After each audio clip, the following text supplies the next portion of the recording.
Yes, guys. Big up everyone. How you all doing? Thank you very much for joining me again. Talking about Liverpool Football Club, guys. We're going to be talking transfers. We're going to be talking what we expect for the coming season as well. And obviously the contract situation. See Virgil, Trent and Salah. But before we start, guys, don't forget to go and hit that like button, subscribe and share the video. I would appreciate it, especially hitting them likes, guys. It's really important. No matter how many people are in the video, getting them likes up real early always helps the channel. So I would appreciate it. But we're all doing well. So I'm going to get to one thing first, and that is Anthony Gordon. I want to talk about Anthony Gordon. Big up everyone in chat. I want to talk about Anthony Gordon first. So I don't know what it is, but I have this sneaky feeling. I could be wrong. And if, something comes out in the next few days or the next couple of weeks or whatever and says, it's not happening. But I've just got this, I don't know what it is. I've just got a feeling in my gut that Liverpool are going to buy Anthony Gordon. I've just got this absolute feeling in the pit of my stomach that we're going to buy Anthony Gordon. Now, I like Anthony Gordon, so it's not a bother to me if we buy him. I know some people don't, but a lot of people have been saying, would he be the Diaz replacement? And I believe the last time we spoke about Anthony Gordon, and I don't know if it was on my own channel or I was with Cal. I know I was with Cal at the time, so I could be on Monty's channel when I said this. But I believe Anthony Gordon is being looked at to play on the right-hand side and not the left side for Liverpool. Now, I know Anthony Gordon mostly played on the left-hand side for Newcastle and Everton, but he is right-footed, I do believe, and cuts inside. And we know Arne Slot likes his wingers to mostly play on the outside and not cut inside to keep the width. I have this sneaky feeling if Liverpool are to buy him, Liverpool might transfer him into a right wing position. And the reason I'm saying right wing, and people might be going, Jamie, he can't play right wing, and maybe so. But look, I've seen wingers play on different sides. People like Mane played right wing. We bought Mo Salah and he went over to the left wing. It's not like he can't do a job there and he can learn to do it there. The reason I say this, though, and it ties in with the contract talks as well, it's because of Mohamed Salah. So we've seen talk today, especially from David Lynch, basically saying that Liverpool Football Club would be happy to let Mo Salah leave for a free, which I'm going to get to all that in a minute when we talk about the contract stuff, because I've got a thing to say about that. That might shock people. But yeah, be happy for Mo Salah to leave on a free. By the look of it, I don't think the club think Mo Salah's going to sign a new contract. Now, whatever the deal they're thinking of giving Mo, they might have feelings that he ain't going to sign a new contract. Now, if you know you've got a winger that looks like he wants to leave the football club in the next 12 months because his contract is running down, why were we heavily linked? And it's been proved that Liverpool had an attempt to buy Anthony Gordon when we have two left wingers. No one's been sold yet. I mean, if everyone knows this, right? If Liverpool decided that Kwanzaa was part of the deal, Anthony Gordon would be a Liverpool player now. This is what everyone's got to try and realise. If Newcastle wanted the money and Kwanzaa for Anthony Gordon, if Liverpool turned around and said that's a deal, no problem, let's get this done, Anthony Gordon would be a Liverpool player to speaking, which means we'd have 3 left wingers and 1 right winger at the football club. It makes me think, was they looking at Anthony Gordon as maybe Mo Salah's replacement on the right-hand side of the pitch? Because it's going to cost a lot of money as well. It's going to cost a lot of money. You're looking between 65 million and 80 million probably for Anthony Gordon, right? Which, British, young, good footballer. Unfortunately, it's probably the going rate for them kind of players right now. So you're looking around that kind of money, right? There's no way Anthony Gordon comes to our football club and he's not playing, and he's not a starter for Liverpool Football Club with the money that he is going to cost. So I don't know what it is. I don't know if Liverpool are looking at it and think, right, if we get him in now, we've got a Mo Salah replacement on the right hand side, and we feel like we can do a job there, or they were going to get him in knowing that we have 3 left wing. Like, it don't make sense to me. I'm trying to make sense of this. As I said, we know for a fact Liverpool attempted to buy Anthony Gordon. We know this. The truth is out there. We've seen it. We've seen it. The offer was made. Newcastle wanted Kwanzaa as part of the deal. Liverpool said no, so the offer was rejected. So if the offer weren't rejected, Anthony Gordon would be a Liverpool player now, which means we'd have 3 left wingers and 1 right winger. So something don't make sense there. So there's obviously something wrong for me in the Salah contract situation. And now you're hearing today. Now you're hearing. Big up, Paul. No, they offered Kwanzaa, man. First of all, they offered Kwanzaa as part of the deal. Newcastle wanted Kwanzaa as part of the deal. It was first put out there. But Liverpool said no, but because Liverpool didn't want to lose Kwanzaa because they think Kwanzaa's going to be an excellent centre back. And I'm glad they didn't include Kwanzaa in the deal, to be fair. Now, there must be something going on with the Mo Salah situation. Mo Salah's on 350 grand a week. He has 12 months left on his contract. Liverpool offered Gomez instead of Kwanzaa, Joe. No, I think, Paul, that what I read is that Newcastle wanted Kwanzaa, which has been spoke about, and Liverpool fans said, why couldn't we offer Gomez? That's what I read. I haven't read no go. Liverpool ain't letting Gomez go. Gomez is valued around 40 million quid. You know, he ain't going to be part of any transfer. It wouldn't make sense. They'd want so much money for him. I just feel like Salah's on 350 grand a week. He's got a year left in his contract. And as a lot of journalists are saying at the moment, there's obviously a slight decline. There's a slight decline in Mo Salah. So if people like Richard Hughes sees there's a certain decline in Mohamed Salah, are they going to give Mo Salah, who's 32, 350 grand a week, a new contract? That's the issue here, guys. You know, that's the massive issue here. Are they going to give a man who they feel like in the decline a new contract? I just don't think they are. And if they are, it's not going to go up in wages. Like, they're not going to go from 350 grand to maybe 370 to 400. I think Mo signs a new contract, no problem whatsoever. If you extend if you go to like 370 to 400 grand a week, I don't think Salah would have an issue with that to sign a new deal. But as a football club, like, I know people moan about our football club. Us fans moan about our football club and how we're run and we should keep players. You know, a lot of Liverpool fans think we should keep players for just keeping players for the sake of it, like stockpiling players just for the sake of it. By the way, people keep saying this. We've been stockpiling players for years. That's why we can't get rid of anyone. But Mo Salah, I'm not sure. I'm not sure. I think 350 grand a week.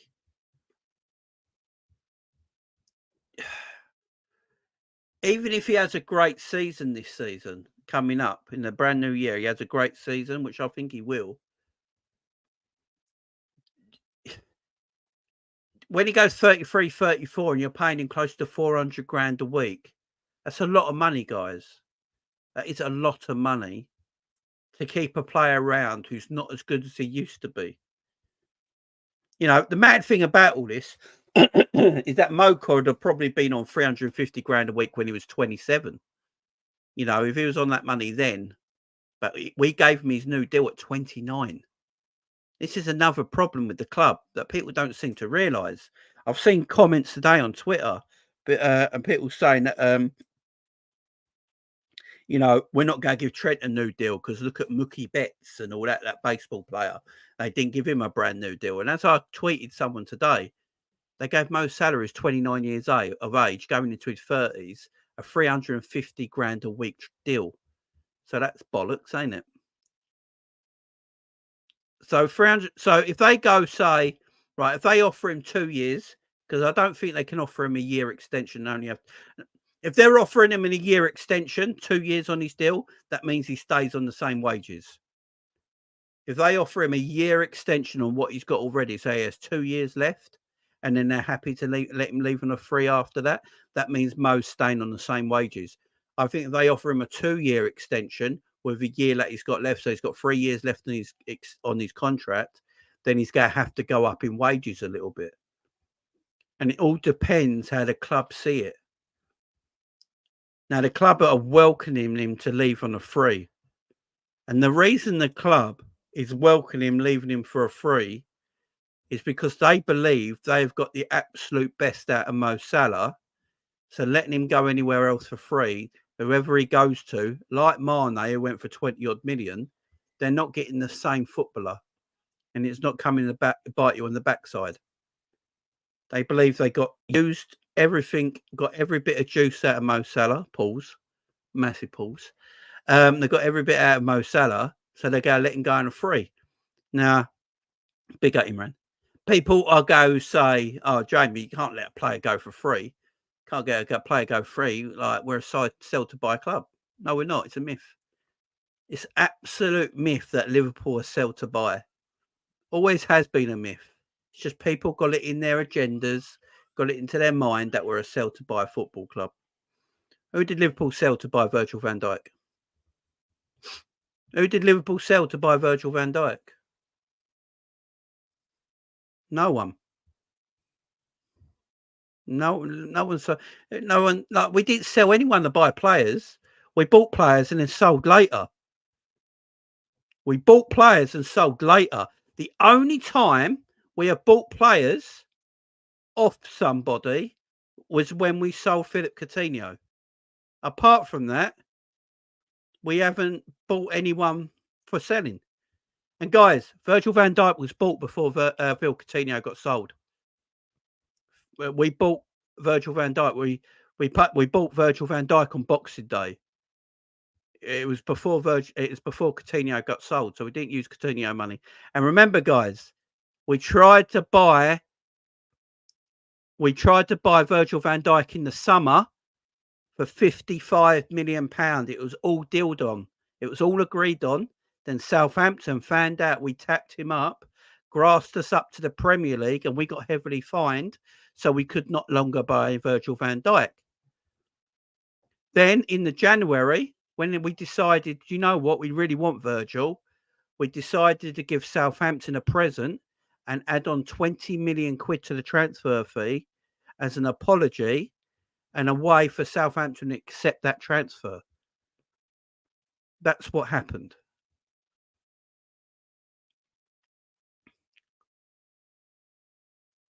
It could be irrelevant as Coutinho's leaving the football club, but we never use Coutinho money to buy Virgil.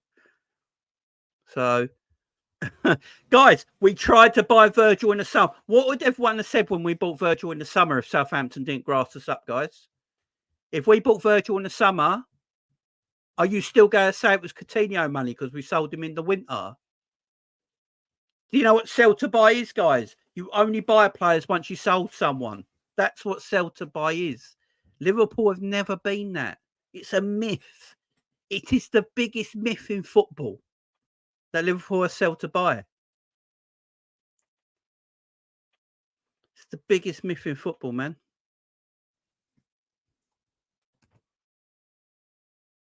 Yeah, but we didn't use Coutinho money to buy Virgil. We already bought Virgil. Do you understand? It's just It's just nuts to me. It's just nuts to me. No one's understanding what sell to buy is. You only buy someone when you sell them, guys. We didn't buy any. We bought first, then sold. Yeah, we didn't sell to buy.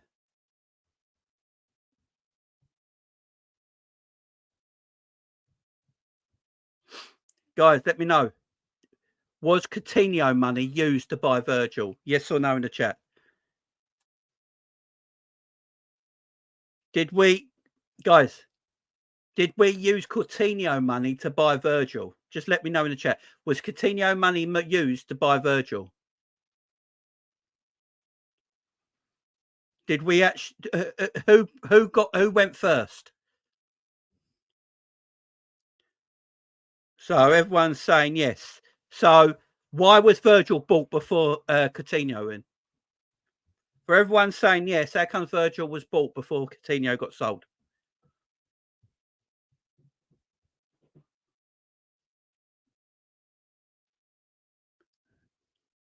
So Virgil. So let me get this straight, guys. Virgil was at the football club before Philip Coutinho got sold. Yes.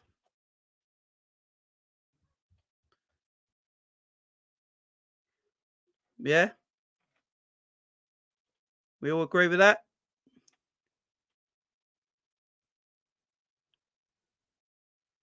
Do we all agree with that? That Virgil came to the football club before Phil got sold?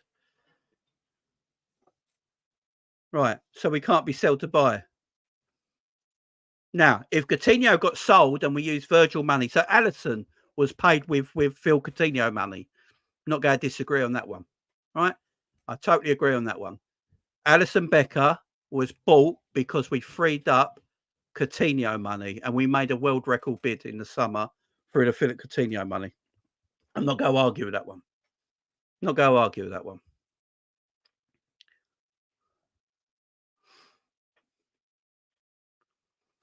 I don't know how much we paid up front for Virgil 60. I ain't got a clue. Yeah, I know the money was coming in, Panoff, but what I'm trying to say is we never used Virgil money to buy Coutinho money to buy Virgil. That's why you can't say it's sell to buy. It's like me saying, I know I've got money coming in next week, but I go and buy stuff before that. But did I use that money coming in next week to buy that stuff? No. But what it does, it offsets the sale.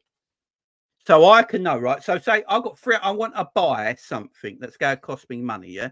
It's going to cost me a bit, but I'm going to buy it. But I'm going to buy it knowing, oh, I got 500 quid coming in next week. That'll offset whatever I've just bought. Yeah? That's different. But I didn't use that money to buy somebody. You know what I mean? So if we bought Virgil in the summer of in the August, guys, if we bought him in the August and we sold Coutinho in January, would you have still said we used Coutinho money to buy Virgil? Just asking. Yeah, he was, but Virgil was bought before he got sold. That's what I keep saying.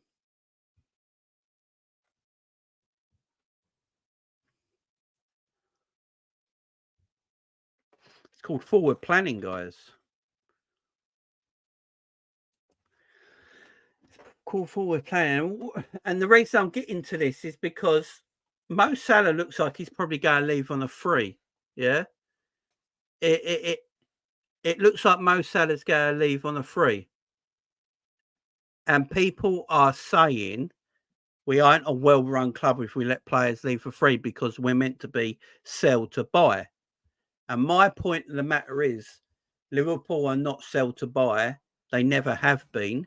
The only time they've really bought a player off the back of a sale is Alisson Becker with the Philip Coutinho money. Because remember, we made a world record bid for him of 68 million pounds for a goalkeeper that no one wanted at the time. So we made a world record bid for him. And we only was able to do that because we freed up money because we sold Philip Coutinho. So the money was paid off the back of that. What Liverpool do is they offset transfers. So the offset transfers, they will buy someone and they will offset that transfer. It's as simple as that, guys. No, Jane, but if someone says, I'll give you 100 grand for your car next week, it means you can go out and buy a new one for 75 grand this week. Yeah, but did I use that money to buy him that car? No, it offsets it. But I didn't use that money. So this is the same. What I'm trying to say, guys, you're bringing me all these arguments and they're good. But if we bought Virgil in the August and still sold Coutinho in the January, you guys would still be saying this. But no Coutinho money was used to buy Virgil at the end of the day. It's called offsetting. It's what football clubs are meant to do. Bring in K-Mac. Big up, man. Big up, big up. Can you hear us? Yeah. We didn't get Coutinho money right away. We had to wait about 5 years in the end. And that's another point. That's another point. We got payments. All the Coutinho money was not paid up front. No. And we had to actually go to a third client, almost like another company, to receive the Coutinho money from Barcelona. It was very messy. This is why sell to buy, guys, is a complete myth. And the reason I'm saying this is because of the Mo Salah situation. Mo Salah's leaving Liverpool for free. Yeah, it doesn't mean we're not a well-run football club because we got a footballer who we've had for almost 9 years, be almost close to 9 years when he leaves. That is our 5th all-time goal scorer that we're letting go for free because wherever he goes, he's not going to be the Mo Salah that Liverpool had. Doesn't mean it's not a well-run business when you squeezed every bit of juice out of him, Pauls, and you got your money's worth. And even another year, which really, I mean, they offered us 150 million last year. Like, we can all sit there and go, "Oh my god!" Like, we should have sold him and spent that. We might not have gotten to the Champions League. Yeah. If we had, because he was our top goal scorer. Yeah, exactly. He was important, very important for the first 6 months of that year. Very important. Yeah. It's called balancing the books, like Tony in the chat says. It's called balancing the books. It's why teams like Chelsea are in trouble. It's the reason why Man United have been in trouble recently. It's the reason City are in trouble. It's the reason Nottingham Forest are in trouble. It's the reason Everton are in trouble.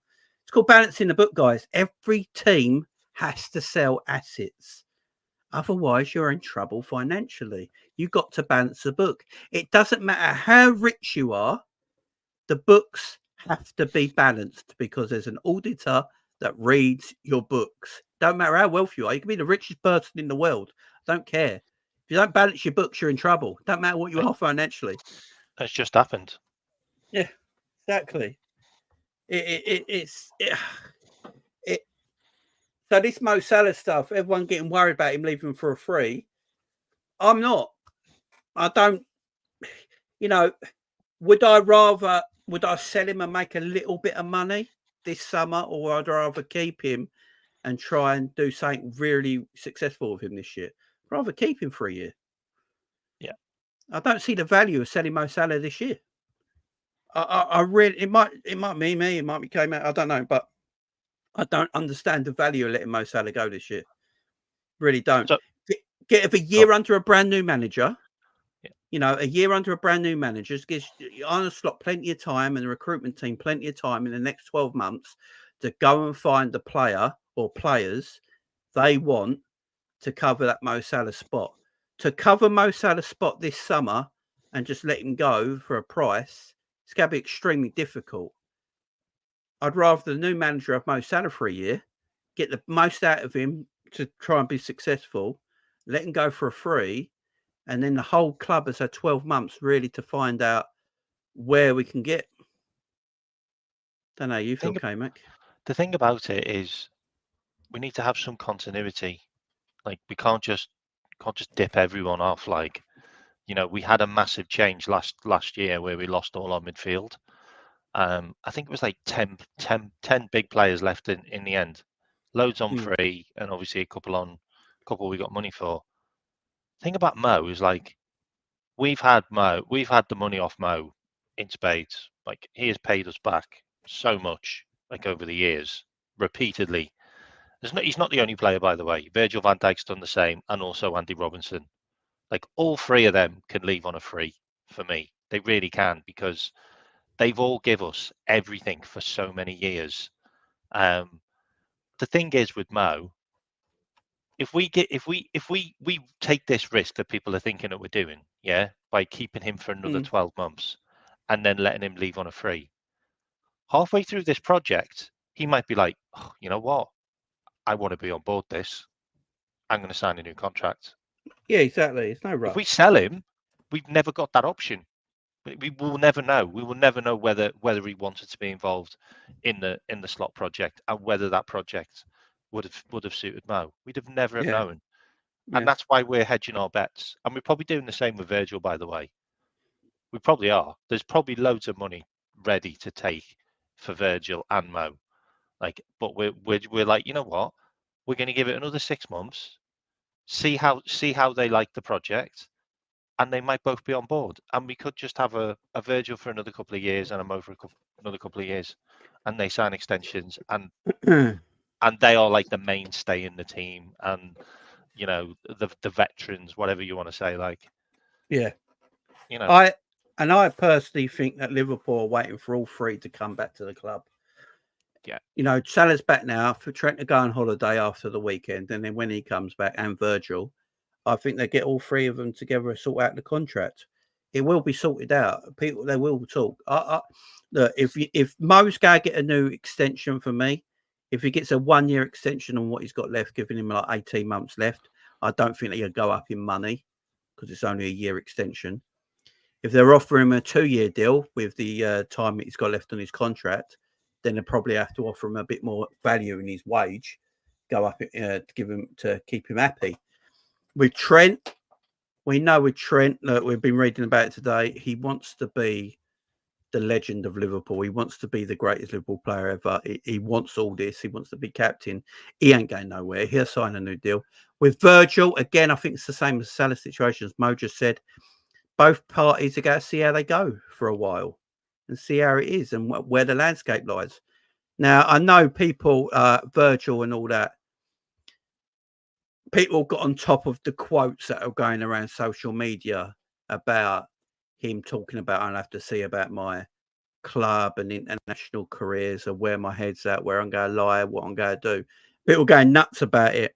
The more I read, I don't know if you saw them quotes came out, but the more I'm reading about it, it sounded more like, because I didn't know this till I read it, Virgil was played more minutes in the last 12 months than any centre back in Europe. Well, club and internationally. It's every season, mate. Yeah, and every season he gets rinsed. And now he's looking at it and thinking, I'm 33, the World Cup, I'll be 35. I'd rather my club career is the thing that's paying me, that's going to keep me going. International's not. I've got to weigh it up. Am I going to retire from it? What I got from it is that he's thinking about retiring from international duty. That's what I got from it. To keep his club career going. And also, the guys just lost in a game where they didn't really deserve to lose, if I'm honest. Because the penalty weren't the penalty. So they didn't really deserve to lose the game. So he's really upset about that. And he feels quite hard done by. Not just in that game, by the way. They got terrible refereeing in a number of games. And that seems to happen quite regularly for the Dutch team. And he wasn't at fault for anything. Like none of the stuff that happened involved him. No. And he's been used as scapegoat all through the tournament for the Dutch. And to ask him about his career, like, geez, like, it's a loaded question, isn't it? He shouldn't have really answered it, if I'm honest, but he was kind of being honest and just thought, you know what, fuck it. Like, maybe I just want to bin playing for Koeman. Yeah, exactly. Look at that. It's been a very hard, long year, tough year. Virgil's season is finally over after playing 64 games for club and country. Over 5,000 minutes, the third highest number of minutes. I think that's of any player in Europe. So he must be like probably number one of centre backs. Which is why we are looking for a left-sided centre back. So we can give Virgil some rest. 100%. Yeah. It's our priority. Our priority is a left-sided centre back. Look, do you need to find a Virgil replacement? Of course you do. Again, with Virgil, the same with Mo, I believe they're going to give him this 12 months.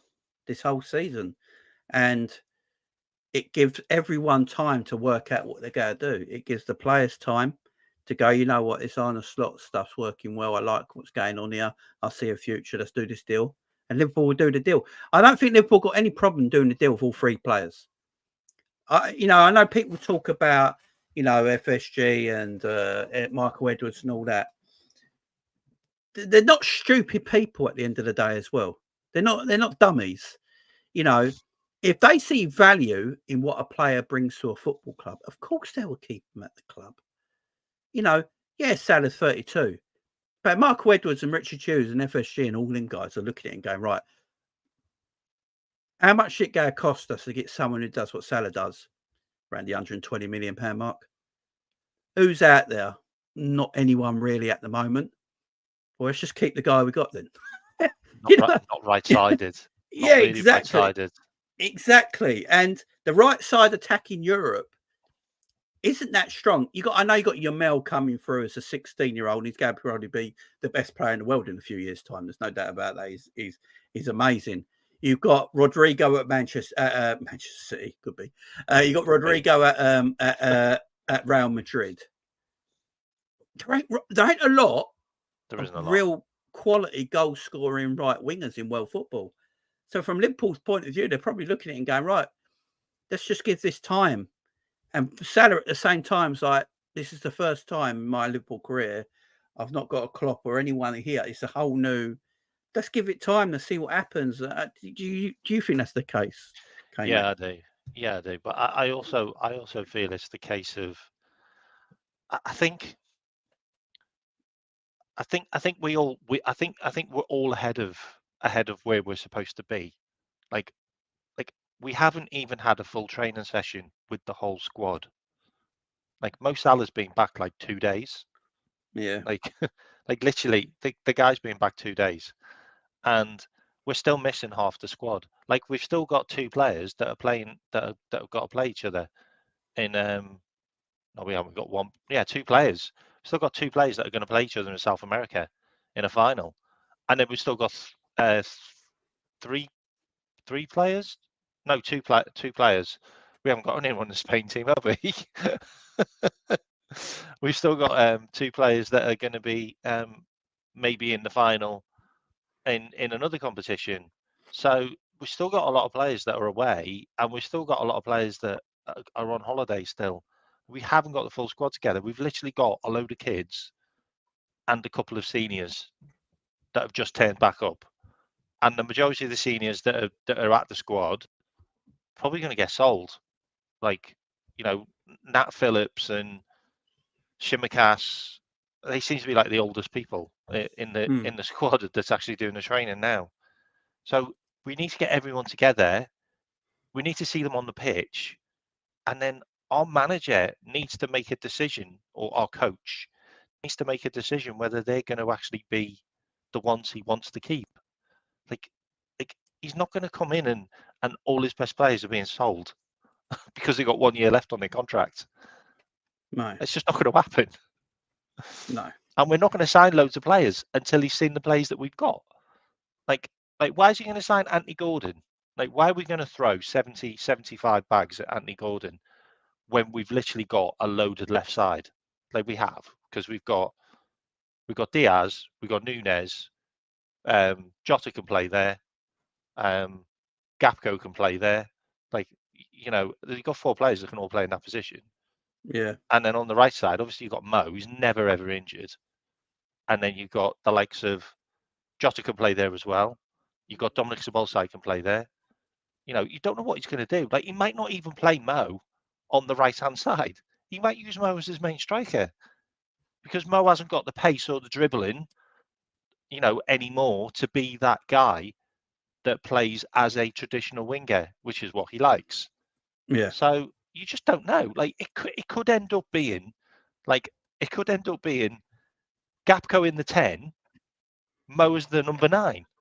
And Nunez on the left. We don't even know how it's going to work out because we haven't seen anything yet.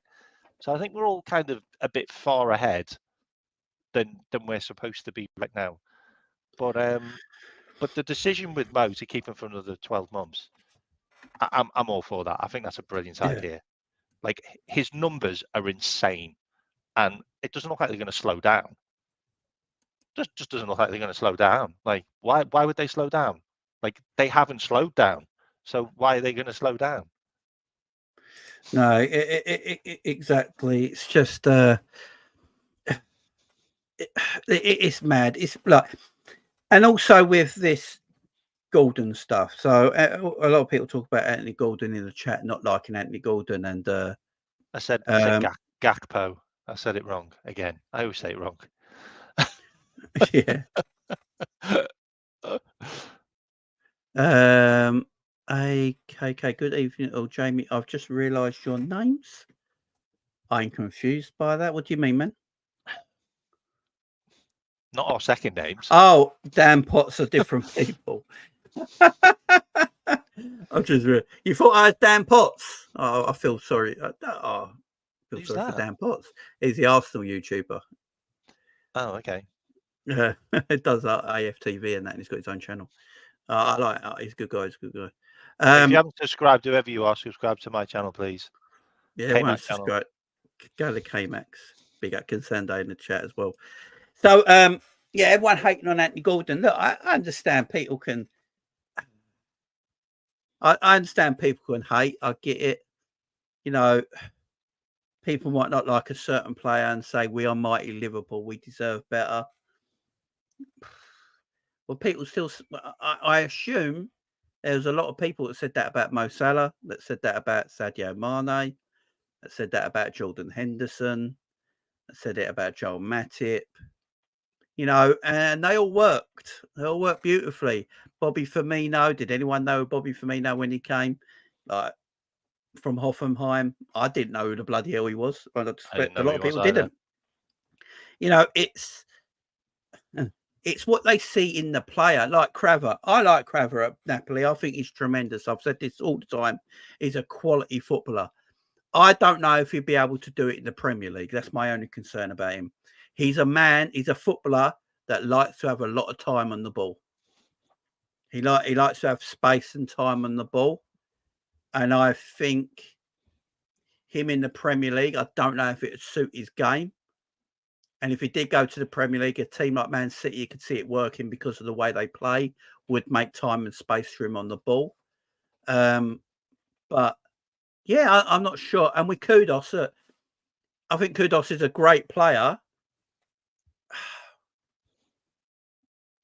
I do think he's very overrated. I do think a lot of people really overrate Kudus. I really do. I think he's a good player. He's got moments of magic in him when he can score good goals. I don't know. I don't think he's much better than Cody Gakpo to be absolutely fast. Yeah, or if he plays Szoboszlai in the correct position, they probably get the same numbers even. 100%.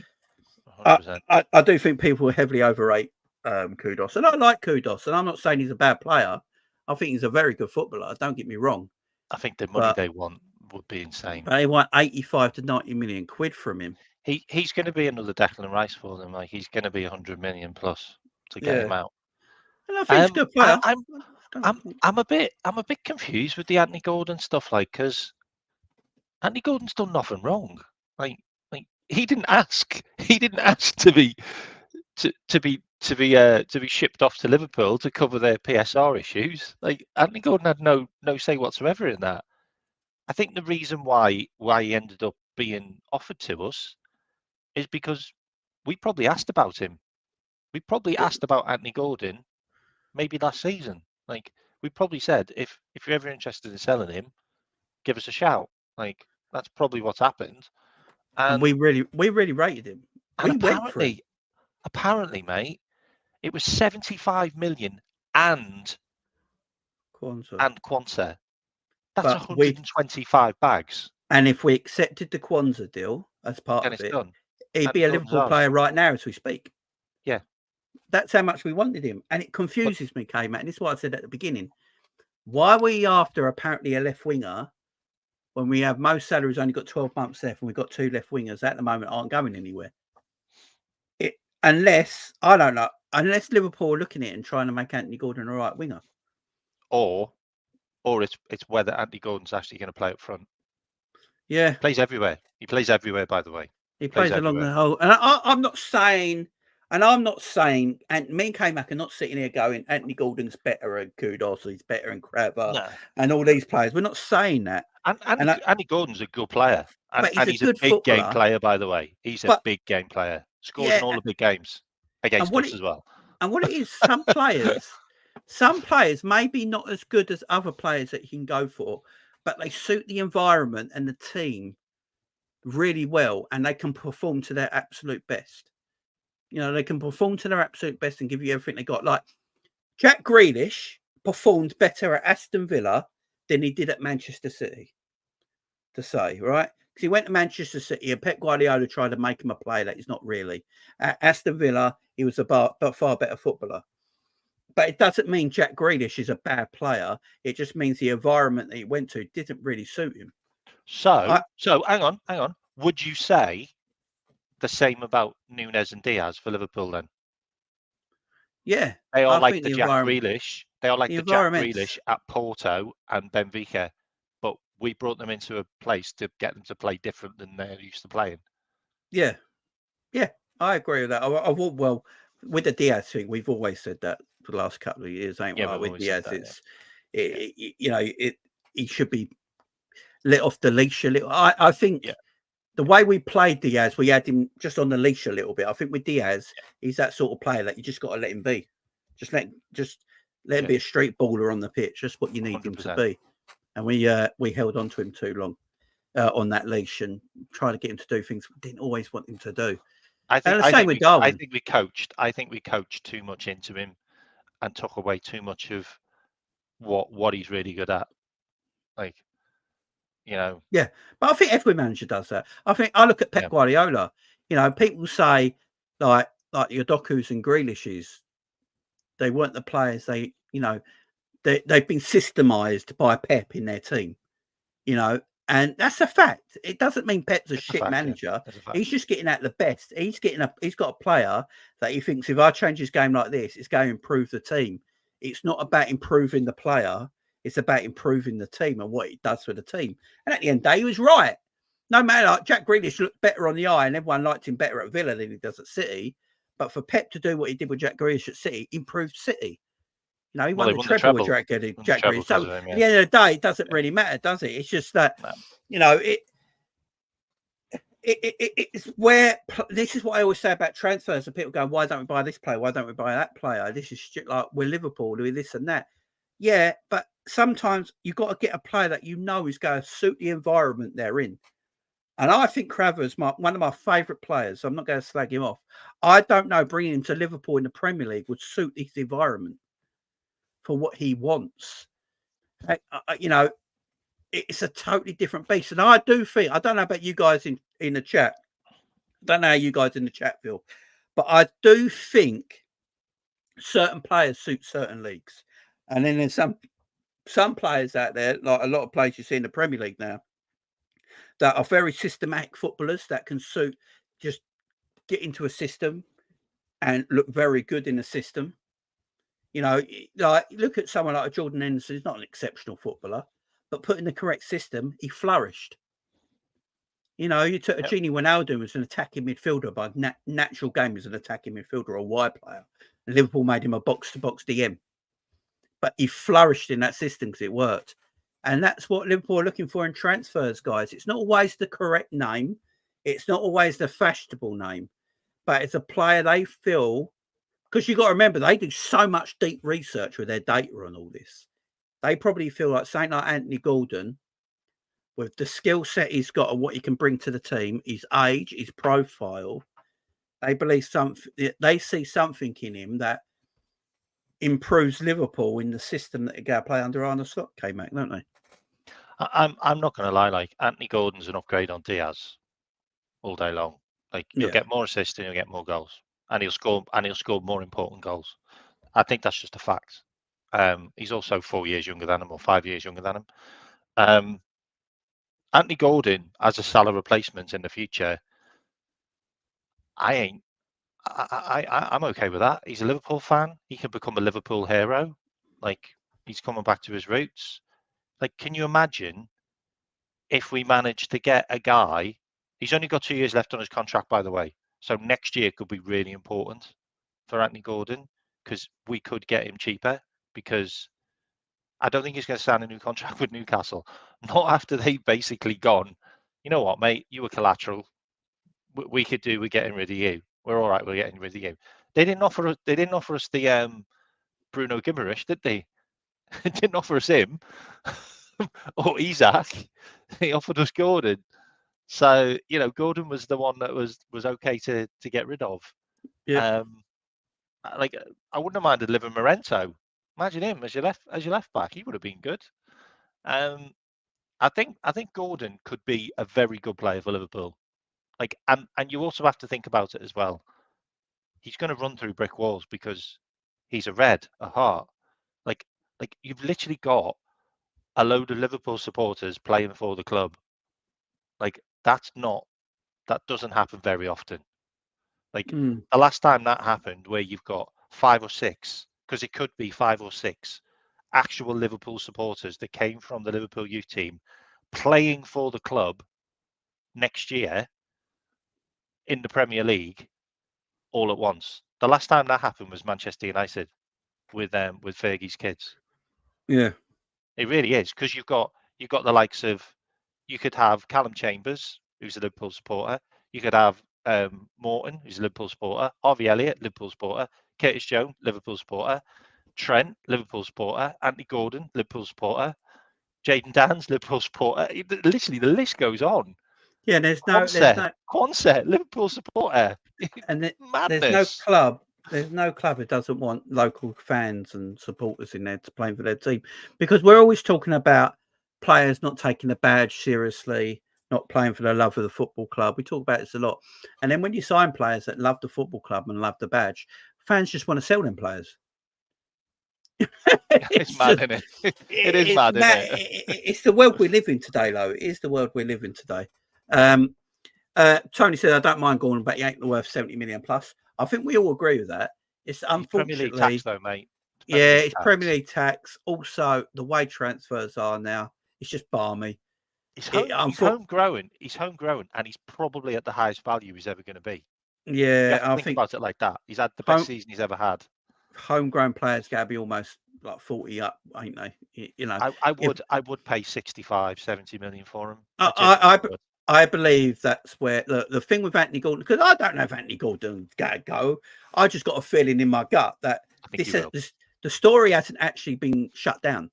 No, I don't know if anyone's noticed that. No one's actually shut down that the Anthony Gordon Liverpool stuff is finished, and it's been weeks now. There's obviously something in there. Yeah, Anthony Gordon only has 2 years left in his contract, which means there's a lot of negotiation room for a buying club, because they can put. I don't like it, but clubs can put pressure on players, and they go, look, we'll go. If you don't sell him for this price, he's going to go to a year left in his club, and we'll come back in 12 months and get him even cheaper. It's bullying tactics, but it's what clubs do. So with 2 years left on his deal, there is a lot of negotiation. It's a weird deal as well, isn't it, mate? It's only a 3.5-year deal, which is odd. Yeah. I think if Liverpool can get him for around that £65 million mark with maybe add-ons, I think you're looking at a pretty decent bit of business. I know people will go mad, but it's the world we live in today. And if that's the player they want and Gordon works, then if it works, then who cares how much he costs at the end of the day? Do you know what I mean? If he costs that much, he costs that much, you know. His numbers aren't great, you know, mate. His numbers aren't great. So he played 30. So he played 39 games. No, 39, 40, 41, 42, 43, 44, 45. Okay, so he played about 47 games last season, and he got 11 goals in the Prem. He got 4 goals in the FA. Sorry, 1 goal in the FA Cup, none in the EFL, and none in the Champions League. And he played 6 games. Like, he played 6 games in the Champions League, and he got 10 assists in the Prem, and no assist anywhere else. So basically, he was good in the Prem. How old is he? 24, just turned 24. So he's just turned 24. I mean, It's he hard. didn't It's play. hard. He didn't play that much for Everton, by the way. Like I know people No, say he that only he played played a it. handful. He only played a He handful didn't. of games. He didn't play a lot of games. Look, it's a 24-year-old winger. I'm trying to think of wingers that are 24 with better stats. So he played. Yeah, I'll give you this one. When he was 20, this was his best season for Everton. When he was 20, he played 35 games in the Prem. He got 4 goals and he got 2 assists, which Yeah. isn't great. But he was 20 years old. I mean, that's no different than Harvey Elliott and a Curtis Jones. Like, if I'm honest, like if we chucked Kate Gordon in for 35 games in the Prem, do you think he could give you those numbers, Kate Gordon, or do you think Ben Doak could Obviously, give you those numbers? I don't think the club don't look like they think they will. So that's why they're looking for these players. I Interesting. mean, when we come to numbers and stats, stats aren't always, No, I get that. I get they that. ain't always the final thing. But when you're looking at it as a forward, 23, just turned 24, right, left-sided winger. What English left-sided winger had Homegrown, better? Yeah, homegrown from our what youth team. how many left-sided wingers had better stats than Anthony Gordon in the Premier League last season?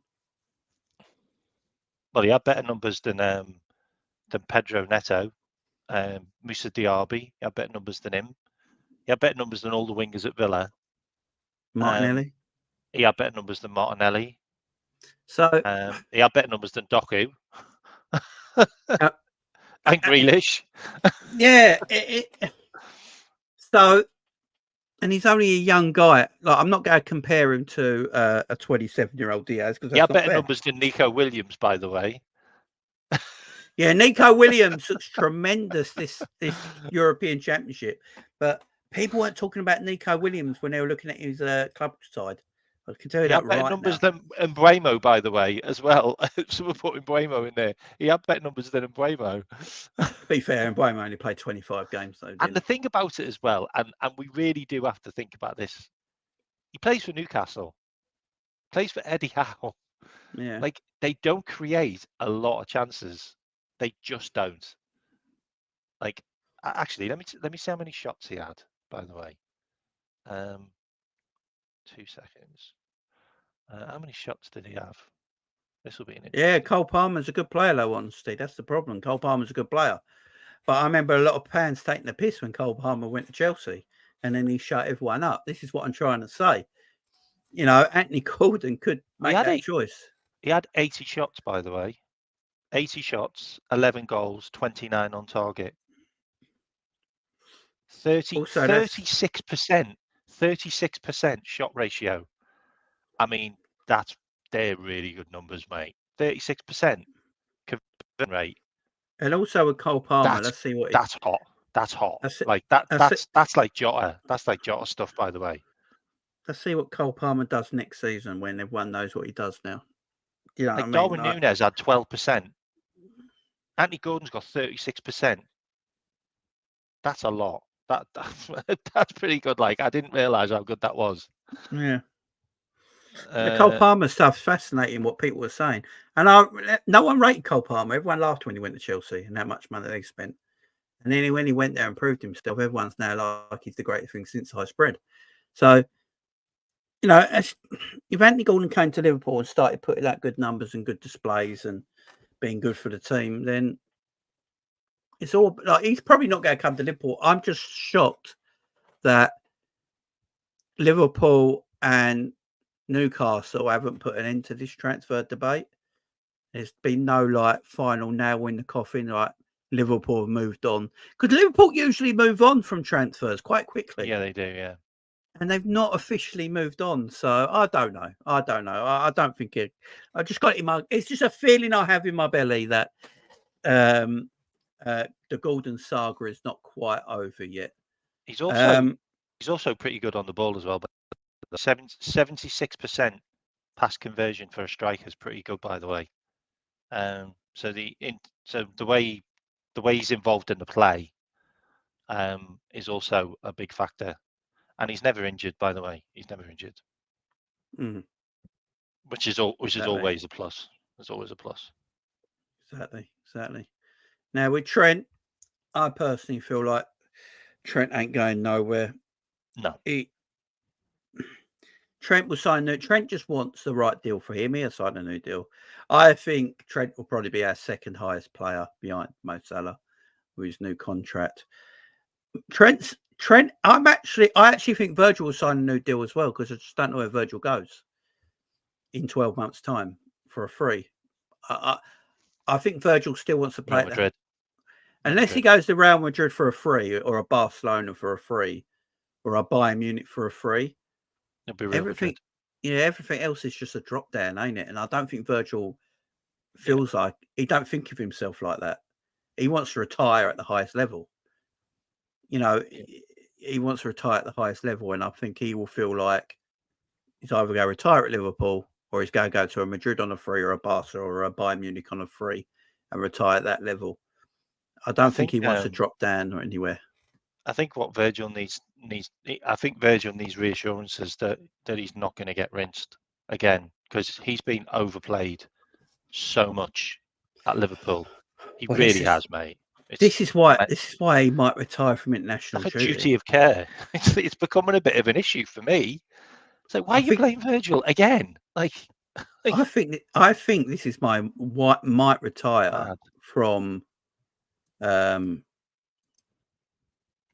He might retire from international duty, because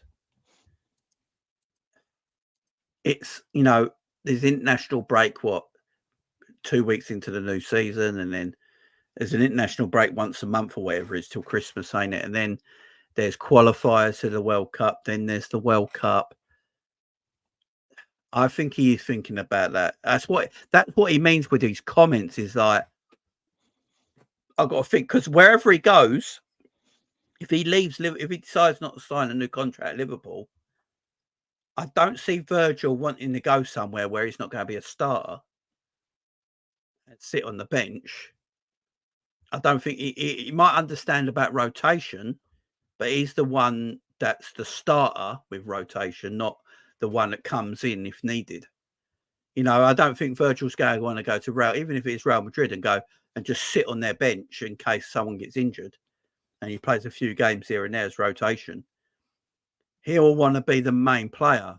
So the only team, I think, there's only two teams, I think, in that case, if that's the issue here, that Barcelona and Bayern Munich on a free transfer, he would plead Real Madrid. Real Madrid. Stop saying Barcelona. They can't afford his wages. Oh, no, I think by that time Barcelona.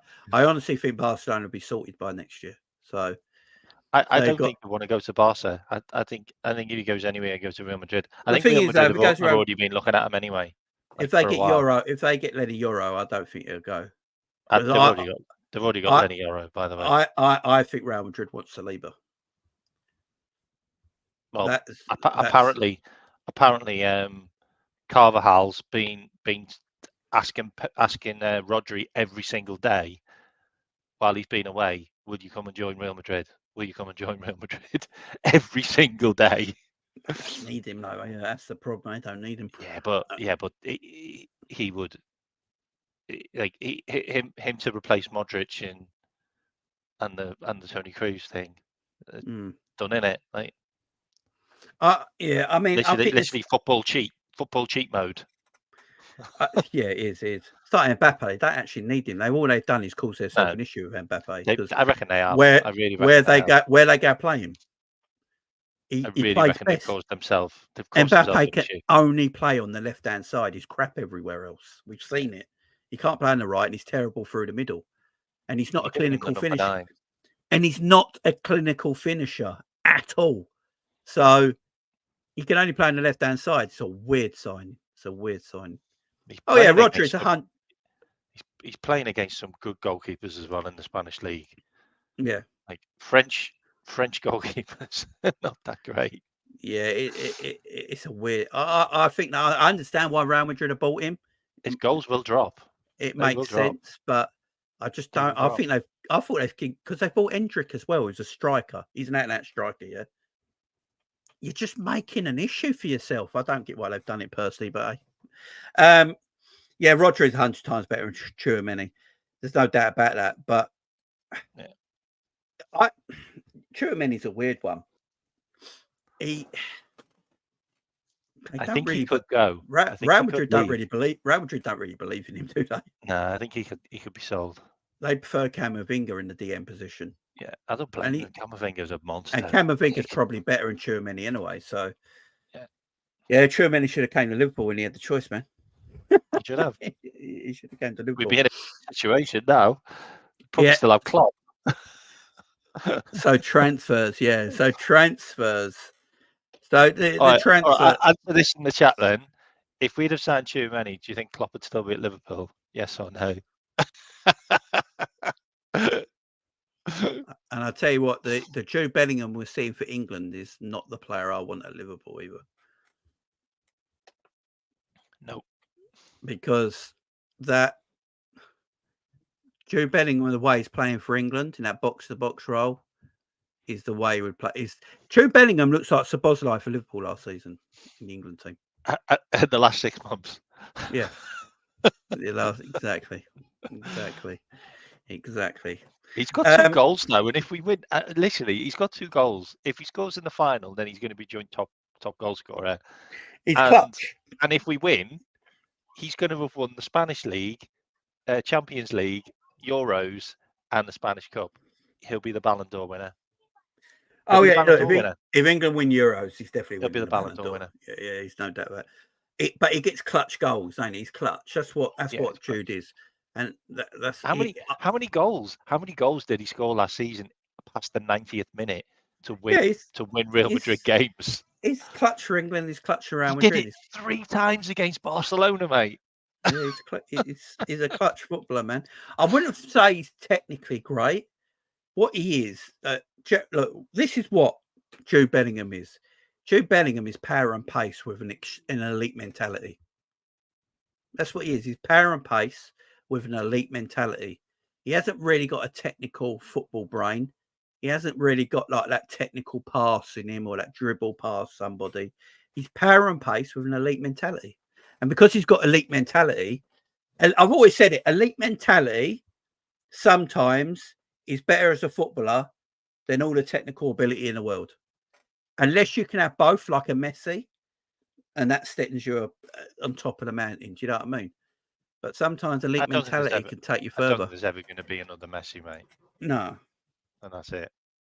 Yeah, he's Jude ain't that techie, Danny. He ain't that techie. We've seen it for England in the 10. He can't play in the 10 role. Who's more technical as a footballer, Foden or Bellingham? Foden or Bellingham? Foden's far more technical footballer. Yeah. Foden's a far better footballer than Jude Bellingham. There's no doubt about that. If you're going footballer for footballer, Phil Foden is light years a better footballer than Jude Bellingham. But Jude Bellingham has got elite mentality.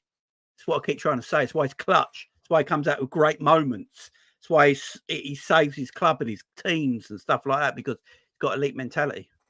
He's a massive player to have in a tournament team. Exactly.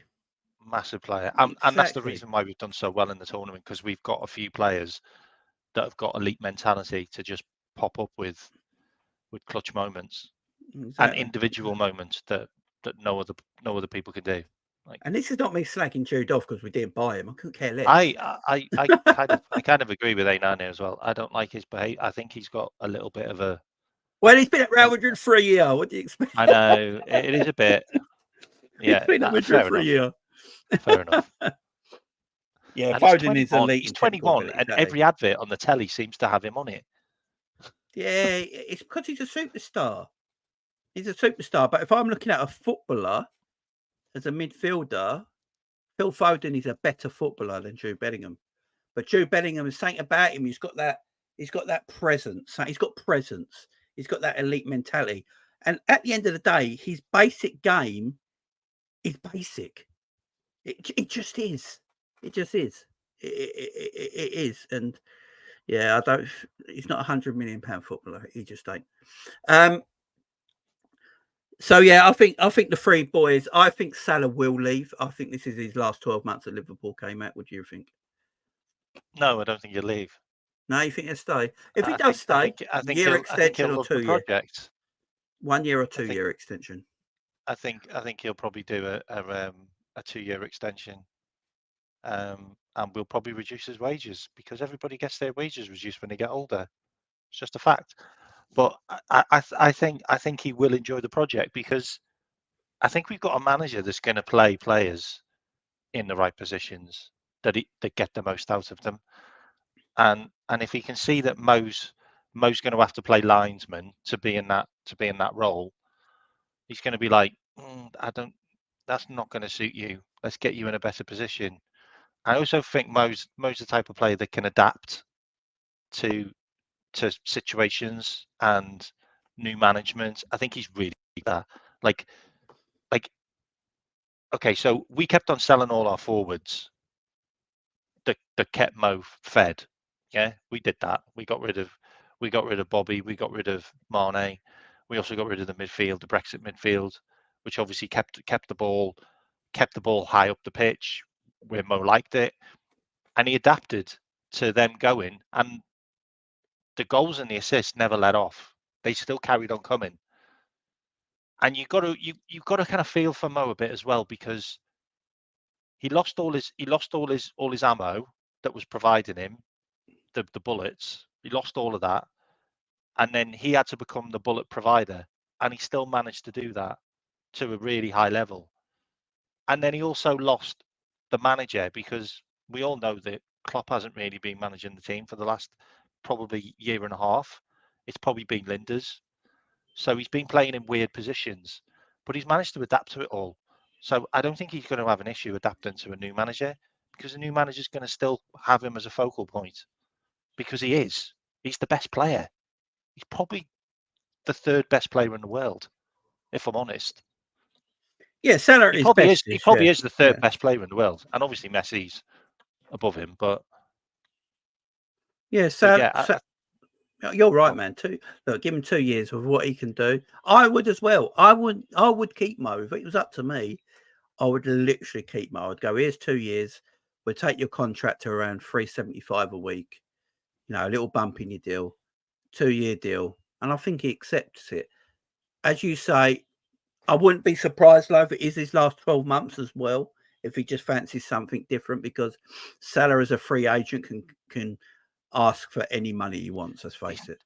He's not the money guy, though, is he? He's not the flashy money guy. I don't think he is, but when you're a free transfer, you know you can pretty much ask what you want. I also don't think that he's driven by his agent either. You know the way you get players that are driven by their agents. Yeah, I never felt Mo was that guy that was driven by his agent. I felt like his agent was kind of like an extension of his family. You know what I mean? Even though he isn't. But it's a case of, look, what's the best for me? Like, you know, okay, yeah, you want more money. Well, I understand why he wanted more money because he bloody deserved more money. yeah. But he still didn't get a 500,000 pound a year contract, which he probably deserved. You know, he should have been the highest paid player in the Premier League behind your De Bruyne because he was doing the numbers like De Bruyne. You know what I mean? Oh no, But he didn't. I love no, Yeah. and I love Mo. He was getting like Rashford money. Yeah, I think it was only coming towards the end of his last contract where he felt like I deserved the deal. Just like what it is, players feel like they need to be wanted. Like they're like, I've done all this for you. I feel like I'm not asking for it, but I feel like you should want me to stay, to show me that you want me to stay.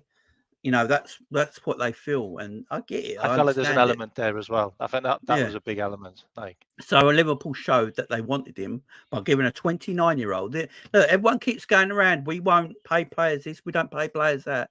They gave a 29-year-old man, knowing that his contract will be going into his 30s, 350 grand a week.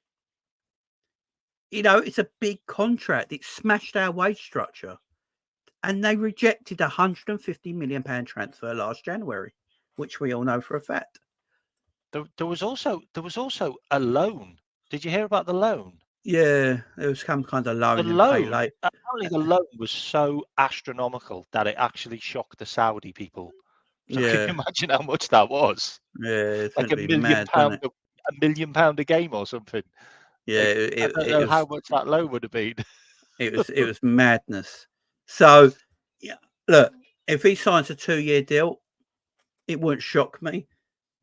If they give him a 1-year deal, that's the problem. If they go to Mo, look, we're going to give you a 1-year deal, and Mo might reject that because he might feel like, you know what, I've got a year left.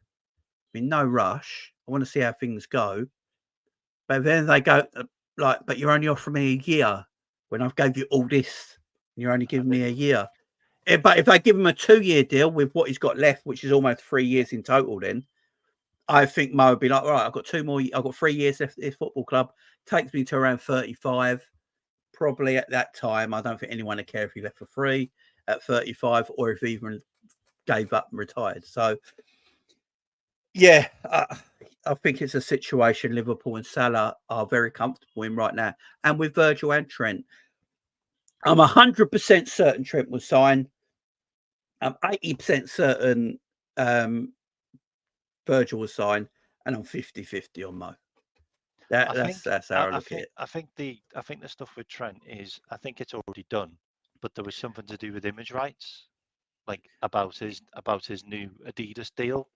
Yeah, because they're Nike. So I think there was something to do with that, which is why that's been held up. That's the stuff that I've read. Yeah, I think it helps next season that Liverpool go to Adidas. So if they go to Adidas, why he's sponsored by them as well. The image right deal is a lot easier to sort out, isn't it? So and so I mean, Nunez as well, by the way. Yeah, well, Nunez has just signed an Adidas deal. Darwin's image. Yeah, we won't get onto that. Yeah. If I say what I really want to say about Darwin, people might he can get into wrestling with his chair throwing. Yeah, like I've listened to so many people about this Darwin situation now. Are we not pleased? Say if he gets banned for like 6 months, then that's 6 months with no internationals. That's not a bad thing. The problem is, KMAC, ESPN reporting today that it could be banned worldwide. That's club as well. Like, he'll get sold, remember, we'll get rid of him then. Did Suarez get a worldwide 6-month ban for biting Chiellini at the World Cup? Couldn't play for clubs either. Guys, I forgot about this. Didn't Dyer, when he was playing for Spurs, go up to the Spurs fans in the crowd that he got a 4-game ban, and he didn't throw a punch. So didn't Bellamy and another Newcastle player get banned for fighting each other? Yeah, exactly. Look, and they're in the same team. So the rumours I have heard is if that Liverpool are waiting on the issue with Darwin. If Darwin gets banned, what I've heard is that they've got Ivan Toney on backup. I ain't got an issue with that. 40 million. Ivan Toney's available 40 million this summer. I am shocked that no one's already sorted that out. I can't believe he's not at Arsenal now. Yeah, I can't believe no one's actually literally. They were going to spend 50 bags on Sesko. Like, you can have Toney. Yeah, Tony's far better. That Sesko is literally a Slovenian Darwin. I mean, Toney for his no look penalties, done. Get Salah off penalties, put Toney on them, and he's not even looking at them. Yeah, that's right. Was it 4 months he got AP? I thought it was 6 months. 4 months. Yeah, 4 months worldwide ban for biting Chiellini. And that was just biting another player. I don't know what's going to happen. And then bit Ivanovic. Animal. Yeah, but Vic's right. FIFA do nothing about racism, but if you bite a player, how dare you? I mean, it's so right. I mean, it's disgusting, isn't it? But if right, here's one for you. I don't know if I think Cal said this on Coppish earlier. I'm not going to quote him on it though. But and I've heard a few other people say this. Yeah, people that don't like Darwin have said this. Would it be a blessing in disguise for Liverpool if Darwin has got a year ban because they have to go and buy another striker? Okay, mate, saying so quiet. If it's Toney, then I'm because Liverpool's hands have been because Liverpool's hands. Yeah, and Toney is a Liverpool fan. Don't forget. Sign me up. And because Liverpool would be forced to have to buy a player because they could not have a striker because Darwin would be suspended. So they need to go and buy one, right? So if they were forced, say you got a 6-month ban, a 4 or 6 month ban, Liverpool will have to react and buy a striker, even if it's a 4-month ban. That takes you almost up to Christmas time. That's a long time without a striker. They'd be forced to go and get someone in, even if it's 6. Or the blessing in disguise, we play Salah as our 9. Yeah, you could play that, And then we you have to, and we but and we then you go and still get have to Andy buy. Gordon. Then you have to go buy a get right Andy winger Gordon. still. So something And then will we get have to Andy happen. Gordon. Something will happen. But guys, I say this all in jest, okay? So it's a bit of a laugh. Don't everyone come at me. Russell, are you talking about Gula or are you talking about Ferdy? Oh, the Gula. Yeah, you just said the Turkish lad, because I know we're looking at the Turkish left back. Oh, which I really, really like. We're also looking at that. Player. We're looking at that Turkish forward who gave Virgil a hard time. The blonde one. Oh, okay. Yeah, we're looking at him apparently. Yilmaz. Paris Yilmaz. Yeah. We're also looking at Ferdy as well, by the way. The left back. Sorry. Jamie, you're a devious man. It was just in jest. I weren't going out there. I know a lot of people. Come on, if you'd have said that last season, we'd have all been like, yeah, that'll be okay. By the way, I know everyone's saying that Darwin looks like he's going to play Canada in a third place playoff. So that means he ain't going to get banned. Guys, what you got to remember, he didn't get sent off. So he's still free to play. You know, they haven't done their trial yet or their investigation into what happened. That would take place after. So he's still free to play. Mate, that chair thing. I'm sorry, I watched that chair thing, mate. That's it's the chair. My only thing I think will get Darwin told off is the chair incident, because he had done everything he's done already. He's gone in the crowd. He's thrown hands. He's protected his missus, as we all would. And it should have been left there. The thing that might get him done is the intent of the chair. And let's face it, if the security guard didn't smack the chair down, who knows where that chair would have gone. Yeah, that's the bit. That's the bit that might cause him some issues. In fact, because there's intent. He had intent to pick up a chair, run at it, and throw it into the crowd. That's what they might look at. So the thing as well, and I said this last season, and a fair few people agree with me. He's too fucking emotional. He is very emotional, isn't he? Like for you to get into that situation where you've actually left the crowd, yeah, you should just be like getting your loved ones out of the stadium. Never mind running at them with a chair. Like, what are you going to do? Like, you're literally throwing a chair into a crowd of people. Like, you could hit another child. Like, it's so emotional driven. Darwin Nunez, like, deleted all his social media. He's done that a number of times, by the way. He didn't just do that at Liverpool. He's done that at other clubs. You know, gets affected by the people in the crowd, like chanting. Like, I don't need it. Like, Slot doesn't need that type of player next season as his main provider of goals. Like, he doesn't need an emotional driven guy who could literally snap at any minute. So for me, if I could get 40 million, I'm spending the 40 million on Tony, who's just ice cold. Like, the guy doesn't even look at the ball when he takes penalties. Like, he eyeballs the goalkeeper. Have you seen the England video of him doing things no look, like playing darts like that, looking the other way and stuff? He's funny. Yeah, his whole thing. Yeah, he's cold as ice. I am surprised if he's 40 million. Driven. If he is 40 million, no one snapped him up yet. It is a weird one. Nunez has a line before he plays. Look, man. I mean, he is extremely emotional, and look, none of us disagree with what he did. Like, we don't blame him because not going in and protecting his. None of us blame him for that. And I know a lot of people have brought this up. Why is Darwin the only one they mention and get in trouble? Probably because he's the biggest figure. The captain was there as well, by the way. Yeah, I know Valverde and Ugarte and all that. Ugarte threw hands, but it's a bit embarrassing what he did because he did this. Did anyone see it? Ugarte sort of. He's supposed to be an hard man.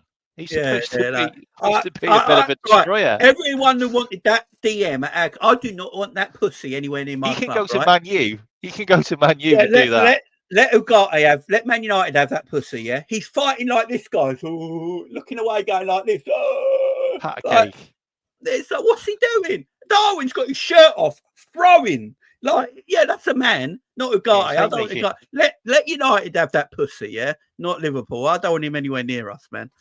Yeah, like Jesus Christ. After I saw that video of you guys throwing hands, I was like, no, you're all right. I thought you was meant to be hard. No, you're good, man. You're good. Ugarte's throwing hands like that, and Nunez is trying to throw chairs. Yeah, Darwin's mental. He's mental. Why did he come to training and he knows he's got to do shadow boxing? We're fucked. And that's the part of it which I'm fine with. Just let another manager deal with that in another country. Like, get me Tony. Big up, my man. How you doing? I'll be forgetting that Darwin is one of the best strikers in Europe. Now you know I love you. You know I love you, but I don't think he is. Nowhere near. No, I don't even think he's in the top 10. Connor, you know I love you, man. You know I do, but no. And big up, Connor. Guys, go and subscribe to the Cop Council. He just had a video up the other day of him with James Pearce in an interview. So if you've not subscribed to the Cop Council, I actually seen that. Yeah, video. Go and watch Connor at the Cop Council. He did an interview with James Pearce. Great video. And I love Connor the bits as well. I love him. So, but Connor, I can't agree with that bit there, man. I can't agree with that bit. Not yet, anyway. Not yet. And as I say, the only thing I think Darwin will get in trouble with is with the chair.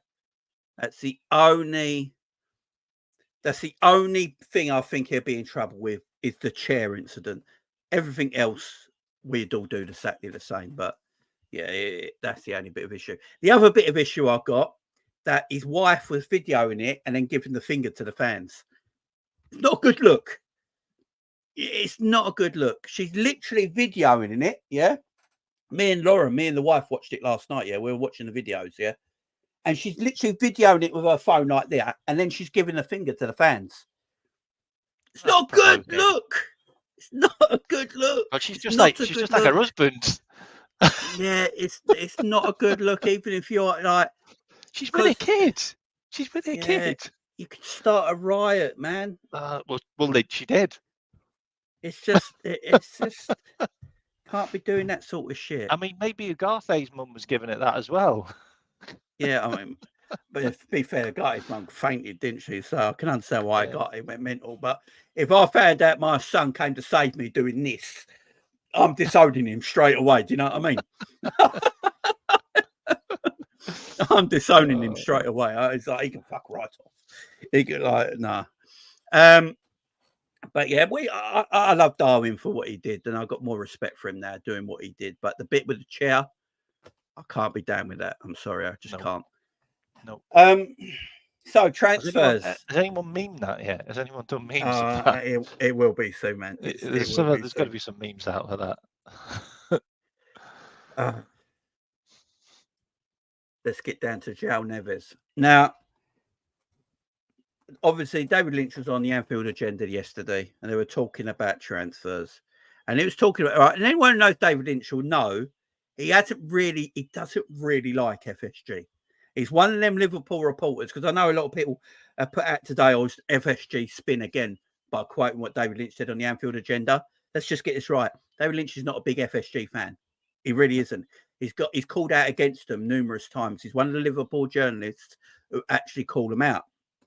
But what he was saying on there was basically that Liverpool have got money there to spend, and what they're looking at trying to get the best players possible for positions that will suit the team, and they don't want to buy any second-rate defensive midfielder or centre back or forward or whatever that is that they don't think will suit the team, and there's not value for money. If Richard Hughes and Edwards and all these people were employed last year, Wataru Endo wouldn't have come to Liverpool. No, that transfer wouldn't have happened. Right? I actually think Caicedo would have happened because Gravenberch wouldn't have happened either. By the way, I don't think Gravenberch should have happened. I think Caicedo might have happened because we'd have sent the right people that actually talked to the player before we actually put in a transfer. Yeah. But. So they're waiting around. They said there is money there. We'd have done Lavia, or we'd have got the Lavia one done and dusted straight away. Yeah, and there's money there, and as David Lynch said as well, Gordon is top priority. Gordon, as far as he's concerned and heard at this moment in time, Anthony Gordon is top priority. But so is also a number 6. Now, we know we've seen other Liverpool journalists, but say recently came out that centre-back and a number 6 ain't actually up for discussion at the club right now.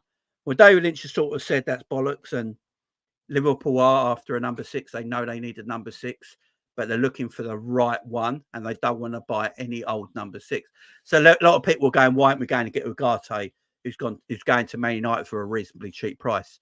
Personally, I just don't think Ugarte is the level that Liverpool are looking for, personally. Look, he's leaving PSG. Ugarte lost his position at PSG to Vitinha. And now he's going because he can't win his place back at the PSG midfield. So why would Liverpool go and buy him as their main DM? They would go and buy Vitinha instead of Ugarte. Do you know what I mean? They're looking for the right player, K-Mac, ain't they? And as I said, and you and me have said this, we personally feel like Liverpool will buy players in around August time, and there'll probably be players we haven't been linked to. Yeah. I mean, I've said it on my show. I don't know whether I've said it on anyone else's show, but we're now linked with Joao Gomez, the Wolves midfielder, who's called the Bloodhound. I love that. It's the Bloodhound, yeah. you know? So we're linked with him, and his numbers are off the scale, by the way. I really wouldn't be surprised, you know, if we went and signed El Nouri and Joao Gomez from Wolves. Like, I wouldn't be surprised. Double And transfer. and we're heavily linked with Edison. Edison said he's up for a move to the Premier League now. I know Atlanta don't want to sell him, but they didn't. They said they'd either sell Edison or Cooper Mayers. Well, Juventus have now gone and got Douglas Luiz from Aston Villa. So and also Keprin Thuram. So they don't want. They don't need him. Now. There's no room for him. So Cooper Mears could be an option, but Cooper Mears is going to be 70 million minimum. Like he had a brilliant season. I think he scored like 12 goals last season as well. Like he had a really good season. But so did Edison, and we can get Edison for 45, 50. Yeah, I think Edison's gettable, and we know we've spoken to him. Yeah, Joao Gomez for me and El Nouri, that could be done for 80 million, and you basically got two 23-year-olds who've had 2 years in the Premier League, played over 150 games in their careers, full internationals, and just brilliant players. Possessionally, off the ball, big game players. I'm absolutely fine with those two. Yeah, and we've got a great relationship with Wolves. Yeah, we have. And the other one, obviously, is Joao Neves. Now, Joao Neves. I think Liverpool. Silly money. Liverpool want him. Teams are trying to bid for him as we speak. And I know Man United and PSG are looking at him as well. They put £120 million release clause on him. Benfica know they're not going to get that. They'll accept 80, by the way. But they go accept a bid close as possible to the £100 million mark at least, especially from a Premier League club, because they'd rather sell to a Premier League club because the pound is better than the euro and they get better. They get the exchange and all that. So they'd rather sell to a Premier League club, which is why only Premier League clubs are interested in right now.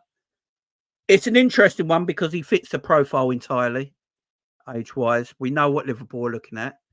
Liverpool are looking for them players that are no older than 24, so they can play for a few. You know, you go back to, Klopp's best time at Liverpool. Look at all the players we bought.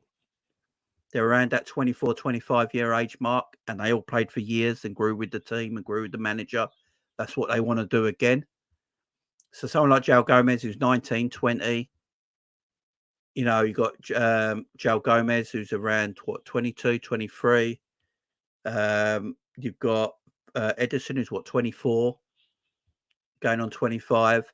They're all the perfect profile, and that's the situation they go for. So Liverpool ain't going to pay the release clause for him. No one's going to pay the release clause. But do you think Liverpool interested came out? Because there's been a lot of links lately, and I think there is some smoke there, and I do think they probably like him. but I don't know how much further it goes. I actually think it's a ploy to drive the money down so Man United can sign him, because they offered 50 million, by the way, Man United, and got turned down. Yeah. It's a great ploy to pump that media saying that Liverpool are interested, because remember, Liverpool paid their record fee, 84 million for Darwin Nunez from Benfica. So by putting Liverpool's name in the mix, that then makes Benfica go, oh, hang on a minute. And then Man United could then throw 60, 70 million at them and go, look, it could be a way to drive the price down. I don't know. Yeah. Like, none of it's coming from Liverpool, by the way. I No. know Joao Gomez wasn't great for Brazil, but I don't think anyone was great for Brazil.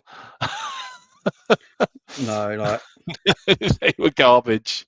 They didn't yeah, concede many goals though, so you can't blame Joao Gomez for that. Brazil of 2024 is not the Brazil I know anymore. Let's put It's it like away. Brexit. By the way, Brexit Brazil. Yeah, Ronaldinho thinks the same, so let's not worry about that. Also, Rodrigo wasn't great for Brazil either, by the way, but I'd still pay 100 million for him to be at Liverpool. Look, let's face it, Vinny Jr. is arguably one of the best players in the world right now. He's not great for Brazil either. No, he wasn't like that. I think we're signing players. I think I understand fans' frustration. I do. I get the fans' frustrations that Liverpool are not in the market yet. Neither are Man City, really. Neither are Arsenal. Arsenal apparently bought Calafiori 2 weeks ago. That deal's still not done. Yeah, I don't know what the hold up there of Arsenal Calafiori is. I thought it was I also all done don't think Ugarte's going to Man United, by the way. Yeah, Man United have bought a Dutch striker who can't get in front of Verkhorst for the national team. I'm well scared. Money. Yeah, it's haven't got any money, Man United. Chelsea have bought another Brazilian kid for 20 million quid that no one's ever heard of. It's just they bought a Portuguese midfielder that no one's ever heard of as well for like 15 million quid. That might be the one I'm talking about. How was that about? That's today, yeah, that no one's ever heard of. And I'm meant to be jealous of these transfers. Like people keep going, well, Chelsea are buying. Yeah, they're buying shit. Man City got a good sign in Savio. Yeah, Savio, who they bought from their own. Who they bought from their own club. Yeah, well done. Funneled it through another club. So the other club that they officially own, he never. So he played for Troyes. He's played for two clubs that they owned. Yeah, Troyes. He never played a minute for Troyes and went on loan for the other club they own, and then he went to Manchester City for 14 million quid. Yeah, I don't smell a rat.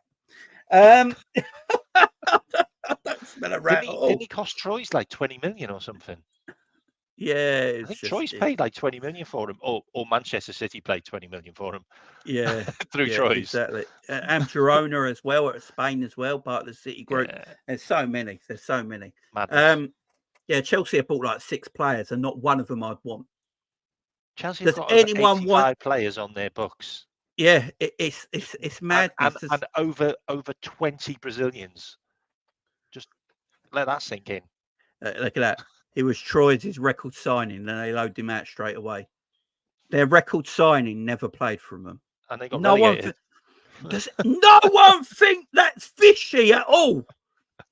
Their record signing never played from them, and they loaned them out straight away. That's not fishy, no. That's not fishy. Come on. Madness. Yeah, Chelsea have bought 6 players that I wouldn't want. The players they bought this summer. Does anyone want the players Chelsea have bought this summer? Literally anyone. I don't even know. Anyone want them? I don't even know what they bought. Apparently, we're heavily linked with Real Madrid's first choice goalkeeper. Isn't that an interesting one? Yeah, I'm going to get to some stuff in a bit. Oh, it is interesting. Okay. Yeah, it is interesting.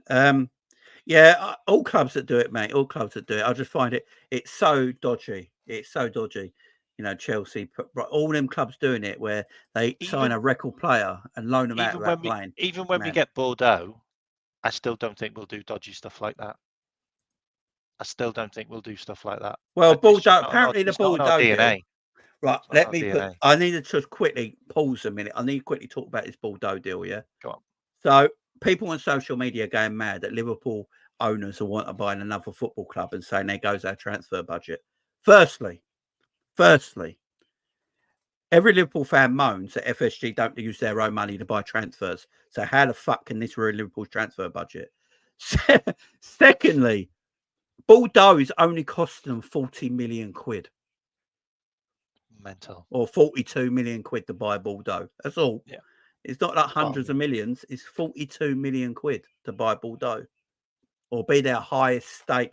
They're not buying them 100% outright. They'd be the highest majority stake owner of the football club, which is kind of cost them 42 million quid. So how the hell is that ruining Liverpool's transfer policy when one, they don't put their own money. Liverpool use the money that Liverpool make to buy footballers. As long as FSG ain't taking the money from Liverpool Football Club to buy Bordeaux, then it's not an issue. And if they did, that's illegal and they get prosecuted for it. So they can't do that officially. Bordeaux, they do all their testing means and all that to see where the money's come from. So yeah, it's just that just annoys me, man. It just annoys me. It's just like, I mean, if you think about it like this, would you go over there to watch Liverpool play pre-season friendly? Because we will, if we own them. Yeah, Bordeaux. That's not a bad place. Not a bad little place to go, like. Bordeaux's beautiful part of France. Man. Yeah. Exactly. Yeah, it's a more countryside, isn't it? The catchment area is insane, by the way. It's about a 300-mile radius. There's no clubs around it, which means that some of the players they get. Have you seen some of the players that come through Bordeaux as well? Oh, some legends. That's why they've gone for that club. It's they're going to be the highest stake owner. Brilliant. 42 million quid. It's just like a great bit of business. But they also want to buy really good business owners. Yeah, and they also want to buy a club in South America. Yeah, they do. Let's go to Gamma, innit? Yeah, as long as I don't care what our owners do, because they don't financially put money into Liverpool for us to buy players. We buy players of what we make. Yeah, so I'm not saying that's right or wrong, by the way, guys. But what they do with their own money is up to them. At the end of the day, all they're going to do at Bordeaux is when they own Bordeaux, they will build Bordeaux up like they built Liverpool up. Yeah, the same kind of way, right? Exactly the same kind of way. And then have to fight, you finance yourself. It's like self-sustainable, like Liverpool are. So everyone going on Twitter going, "Oh, there goes our transfer window. It's going to Bordeaux," are the same people that says FSG don't spend money on transfers from their own pocket. So, yeah, it don't make much sense what these people say. Also, everyone's got to remember players like, people coming into the football clubs, like, what's his name? Michael Edwards was brought into the football club to help run the second football club that FSG buy. So I'm not really bothered by it. Ganga says, I think it's more of a worry that Bordeaux might be their priority to build them to. No. But if you look at Liverpool right now, Bordeaux, Liverpool have hired people, FSG have hired people to run the second club. So the guy from Man City and Benfica, the guy from Benfica and Michael Edwards have come in for that reason. That's why Richard Hughes is sporting director and not Michael Edwards. So it's Bento and Julia Ward, isn't it? Yeah, Bento and Julian Ward. He'll be looking after Bordeaux. Bordeaux, yeah. Bento and Julian Ward. That's apparently what they're going to be doing. And we'll probably hire. They'll probably hire a manager to manage Bordeaux, or a coach. Yeah, and to be fair, what more else have they got to do at Liverpool? They built the stadium up to almost over 60,000 now. Building on the Kop is a financial nightmare through the council because you'd have to build a bridge over the road and stuff like that to keep. They're doing a fan zone now, aren't they? They're doing a fan zone. They've got a fan zone area. We've got a new training ground. We've arguably got one of the best academies in Europe. All it is really transfers. So I'm not really bothered. Bordeaux could be a great way of being able to get work permit issues sorted because we've had to bin so many players because of work permits. Yeah, exactly. Exactly. It's just and also we're saving a club, and they're getting a really good deal. Let's be honest, they're getting a brilliant deal. 42 million. I ain't got an issue with it. At the end of the day, that's if if we weren't doing what we're doing now with Bordeaux, then we wouldn't have Michael Edwards, because the whole reason for Michael Edwards coming back, which was the carrot which we dangled, which actually made him take the stick, was we were going to do multi-club and he was going to manage the FSG group of clubs, and that's the reason why he came back. Yeah, because he had offers from everybody else, and he said no. Yeah, it's very, very true. It's very true. Gangadee says, my issue with FSG is what their ambitions for LFC on the pitch. Yeah, I think everyone agrees with that. For me, I don't think they're obsessed with winning like the City owners. Here's the thing, though.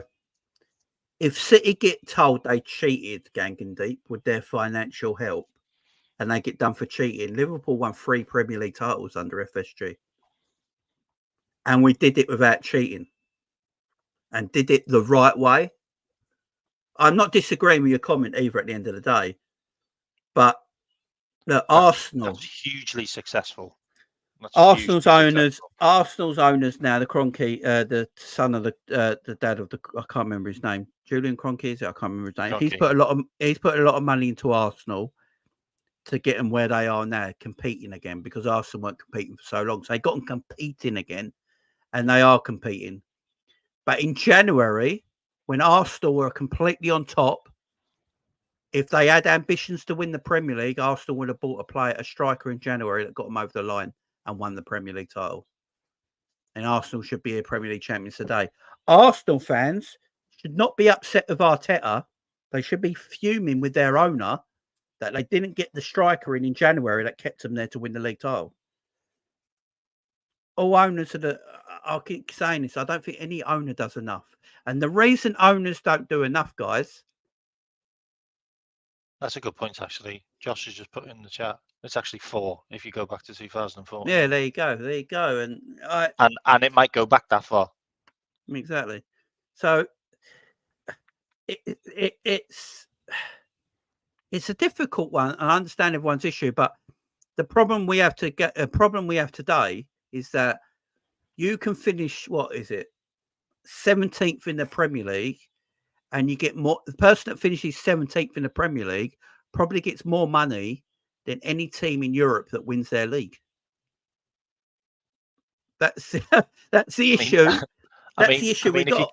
If you get promoted in the Championship in the playoff final, you get more money than the people who came top. Do you know it's mad? The team that wins the playoff final probably gets more money than the team that wins the La Liga financially. They'll get more than the French, French, Portuguese, probably Italy. This is the issue. This is the issue. Like, teams, if you're Brighton, would you rather finish 10th in the league financially or win the FA Cup, K-Mac? If you're Brighton's owners. I've just read that comment about Patrick Evra. Oh yeah, it's bad, ain't it? It's bad. I saw that earlier.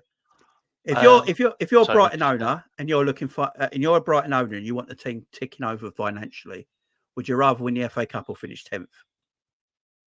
Oh, finish 10th. Exactly. And this is the issue we have in football today. And this is the issue we have in football. Look what happened to Birmingham. Birmingham won the League Cup against Arsenal in the final and got relegated. And what's happened to Birmingham since? They've struggled. But if Birmingham finished 10th that season but didn't win the League Cup, Birmingham might be in a better position today than they are right now. Birmingham might still have Bellingham. Yeah, and this is the mad problem. That's with a good point, actually. Financially in England, the French league doesn't even have a TV deal at the moment. They still haven't got one. They're sponsored by McDonald's, for goodness' sake. They still haven't got a TV deal. That's bad. So yeah, they basically sold themselves to China, France, and then the deal went bust in 3 months, and all the clubs lost shitloads of money, and then COVID kicked in. They've been screwed for so long, French. And now they're sponsored by McDonald's. The league is sponsored by Mackie D's. They'll end up being sponsored by PSG. Yeah. That'd be mad, wouldn't it? Football all over the world talks about sport and fitness and all that. But as soon as a fast food chain or a bad sugary drink comes along and offers them all the money in the world, they take it. but they talk about fitness and health. But as soon as McDonald's or Coca-Cola come along with that £1 billion check, they're like, yeah, who cares about Pants fat people? down. Get fat. Who cares? It's They like, get bent over. The record books don't look at context. It only looks at facts and who won that season. I agree, gang and deep. But if you're a Birmingham City fan right now, you're fucked. You're financially fucked. But if they finish 10th, and that's what the owners do. Gang and deep. It's different for fans, but owners look at the financials. Because let's be fair here. Football is a business. Every football club is a business financially because of the money involved. You have to keep your club afloat. You just do. You have to keep your club afloat. So what is more beneficial for a team, to win that trophy or finish 10th in the Premier League? Why do you reckon? Because I've said this for years now. Why aren't more teams like Brighton's and teams like that winning FA Cup and League Ups every year? Because the big teams don't take it seriously till the quarterfinals, semi-final times. And then at the end of the time, it's always a Man City, a Liverpool, United or a Chelsea that win the Cups because they got bigger squads. But by the time the quarterfinal, semi-final comes, they start taking it seriously. Why are Brighton and, your Nottingham Foresters and your West Broms and all these teams, why are they putting a different 11? Why are they rotating 11 players for a League Cup third round? Why? Because you get £1 million for winning it. If you got £50 million for winning the League Cup, no one would put out a worse team. Everyone put their strongest teams out, and you might get your Brightons winning more FA Cups and stuff like that. So put this into context. So we won the Carabao Cup. I reckon we gave out more money in bonuses than we actually won. Yeah, exactly. I reckon players got all the money. I think the staff got loads of money, by the way, loads of bonuses, just off winning that cup. I reckon we didn't make a penny off that cup. Probably cost us more. But we got a trophy. But bonuses probably paid out. Guys, do you know where your revenue comes from? Champions League and Premier League. That's why winning games in those competitions. And that's why owners want every team to finish in that top 4 places. Isn't it like 500,000 a game in the Champions League you win? Well, yeah. Look how much Liverpool lost. Remember the financials last year. Look how much Liverpool lost being at the Champions League. It was over 50 million, wasn't it? Look how much money we lost just for not being in it. For not being in Champions League, 50 million. Can you and then when you're in the Champions League, as you say, you almost get $1 million per game. I think it's actually about $1 million per game. I think it's $1 million. It's about $1 million a game. You get a big bonus for winning. You get a bonus for winning the game. So that is where your revenue comes from: Premier League and Champions League. Yeah. So that's why teams are happy to finish. Brighton, their owners financially would rather finish 10th than win an FA Cup and get relegated. If they won an FA Cup and got relegated, they'd be like, well, this is the worst thing that could have ever happened. That's the problem here. That's why owners want their clubs to make sure they finish in the Champions League. When Arsenal finished out of the Champions League for all them years, their owners, what is their first thought? We have to get back into the Champions League. It's where the money is. Liverpool, after 1 year out, what did we all say? We have to get back in the Champions League. It's where the money is. And then anything above that is a prize, is a bonus. And the only team that does that in the Premier League is Manchester City. It's a fact. And I'm not sticking up for FSG on this. It's just the way football's run today, guys. It's just the way football's run today. But let's go to the Alisson Becker situation. So there is some news and rumours out there that Saudi are looking at Alisson Becker. So I think it's Al Ittihad are trying to get Ederson through the doors. They're trying their best to get Ederson through the doors. I think they're going through a contract situation right now. They're trying to come to a deal contract between him and his agent and Al Ittihad, and then they do the deal with Manchester City. A lot of Man City fans think are thinking that Ederson will leave and go to Al Ittihad. So a deal looks like that might happen. Also with De Bruyne as well, going to Saudi. But coming to Saudi, just give me loads of money. That was his interview. Yeah. Just give me all the money in the world. Just give me loads of money and I'll come. But they're saying now, the news coming out of Saudi now is that they can't tempt Edison with a contract. They can't come to some kind of situation. Then they are going to look at Alisson Becker. And also, there's news coming out that someone around Liverpool think that Alisson would jump at the chance because Jurgen Klopp's left Liverpool. I looked into that. I read that in the Liverpool Echo. The person who wrote that is an Everton fan. So he's an ex-Everton. He's an yeah, ex-Everton director, isn't he? yeah. So he just feels like that'd be the case because he's a Blue. So I wouldn't take any notice of that article if you read it today, guys. K-Mac, what do you think, man? Well, the fact that we tried Big to up, buy, big up Andre, by the way. Big up, man. Big up. the fact that we tried to buy the Italian lad who went to Juventus, I think his name's Di Michele, I think we offered 26 million for him, and that is a fact, by the way. That's a fact. Yeah. He turned us down because he wants to stay in Italy. The fact that we offered that for him makes you think we're going to be a goalkeeper shy, like we're going to be a goalkeeper light, and it could be Keller or it could be Ali. That's an interesting one. But the fact that we're now linked with Real Madrid's first team Real Madrid's goalkeeper who was their first team goalkeeper last season, Lunin, who's the Ukrainian international. Mm. The fact that we're linked with him, and he's going to cost probably 30 million, and also Mabadashvili, by the way, of Georgia, we're linked with him as well. Yeah.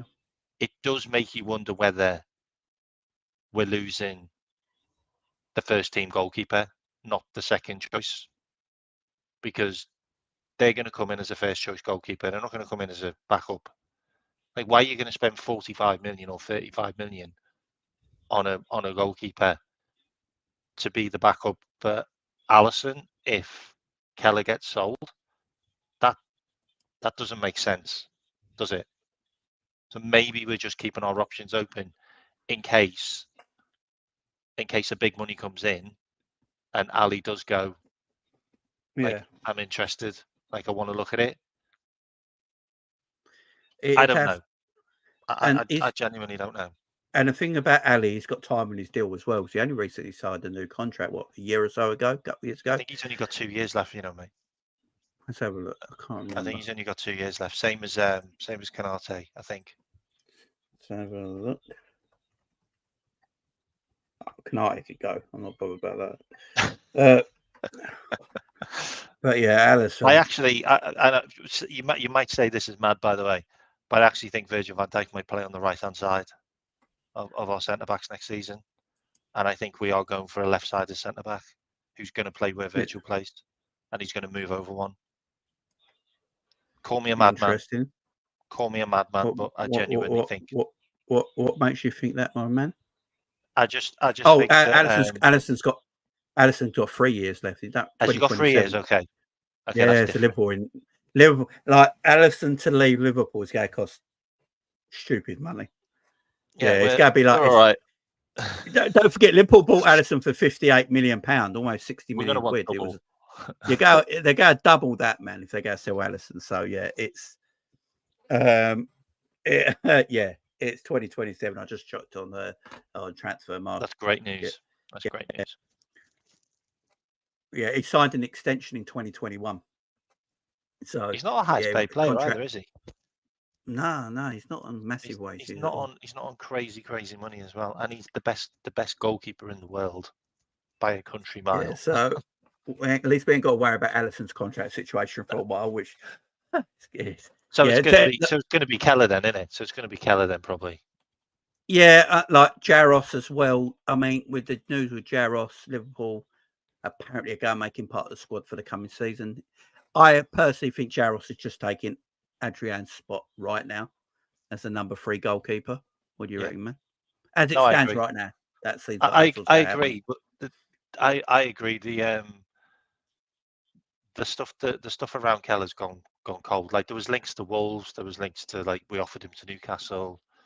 There was a couple of links to different clubs, but it's all kind of gone cold. So it might be a case of he's being given guarantees, like you're literally going to be our cup goalkeeper, and you're going to play, 20% of the Premier League home games against the lesser teams, like, or we'll give you all the Champions League qualifying games. I don't know, but if he's guaranteed like 30 games or something, then there's no reason why he wouldn't want to stay, because eventually he's going to be Ali's replacement if he stays for like another. I mean, he's only 31, Alisson. Like, he could play till he's. Goalkeepers don't lose their reactions like outfield Like, players Keller's do they? never So, going to be first choice at Liverpool. Like, it's not well, fair. I no just don't one think it's is. fair. No one I is, just as don't think long as it's they're not. fair on him. Do you know it's quite a hard sell for Liverpool to get a number 2 goalkeeper? Really is. Because Really how is, do you man. go, right, you are going to be my number 2 because we've got Alisson Becker? And I know everyone was saying, well, maybe It's he just can cup fight for his games. place. Maybe he's going to Cup fight for his games. place. No, I mean, no one really outdoes their number 1. The number 2s are number 2s for a reason. I mean, I suppose you could if your number 1 wasn't the world's best goalkeeper. Yeah, exactly. If we regard him as the best keeper in the world, like us fans, and not even Liverpool fans, Everybody, majority, there's a lot even of rival fans that I speak Yeah. to, class Alisson Becker as the best keeper in the world. Yeah. So how do you go to any keeper in the world and go, "We want you to come to Liverpool, but you got to be number 2"? It's the hardest sell possible. So It's basically like trying to get a right winger, isn't it? yeah, and I think that's why Liverpool have valued Kelleher as highly as they have. They want close to 40 million for him because they know Kelleher won't keep up a fuss if he stays. But also, if they can get great value from him, then it's a bonus at the same time. So, but you are right, the Kelleher stuff, no one's saying anything, are they? Kelleher looks happy. I don't think, personally, what I know of Kelleher, what you hear about him, I don't think it kicks off if he stays. I think we just give him a pay rise because he needs Yeah, one. give him a new He's on contract. buttons. Give him a new. He's on. I think He's on just about as much as the cleaner at the yeah, moment. I think if Kelleher, if the transfer deadline finishes on the 2nd September and Kelleher's still a Liverpool goalkeeper, and get a new contract. I think gets a new deal. Go look. I know you wanted to leave, but no one came in for you. We wanted the right fee for you. We're not going to just give you away. You're too valuable to us to do that. But we're going to give you a good deal here. We're going to give you a brand new deal, more money. We're going to treat you well. And you're going to get all the cup games. You'll go get all cup games. And look, I've said this as well. Me and Ed spoke about this the other day. You know, when we have international breaks and Alisson's got to go all the way to bloody South America to play a couple of games, then come back and 3 days later play a Premier League game. Then games, Kelleher should play. So Alisson doesn't have to play that game and can just rest. Why not? Because we know Alisson has got a thing with injuries. You know, Alisson does get injured. You know, those hamstrings. He does get injured. So why let, you know, if he's going to South America, play a few games for Brazil and comes back and then plays it, like, why not go, look, Ali, you don't need to play this game, go look after you now. Times have changed, different regime. You can sit this game out. Kelleher's going to play that game. You come back for the next one. Just to keep him healthy. You know, he's just played in Brazil for bloody 2. You know what I mean? For me, it makes sense to do that.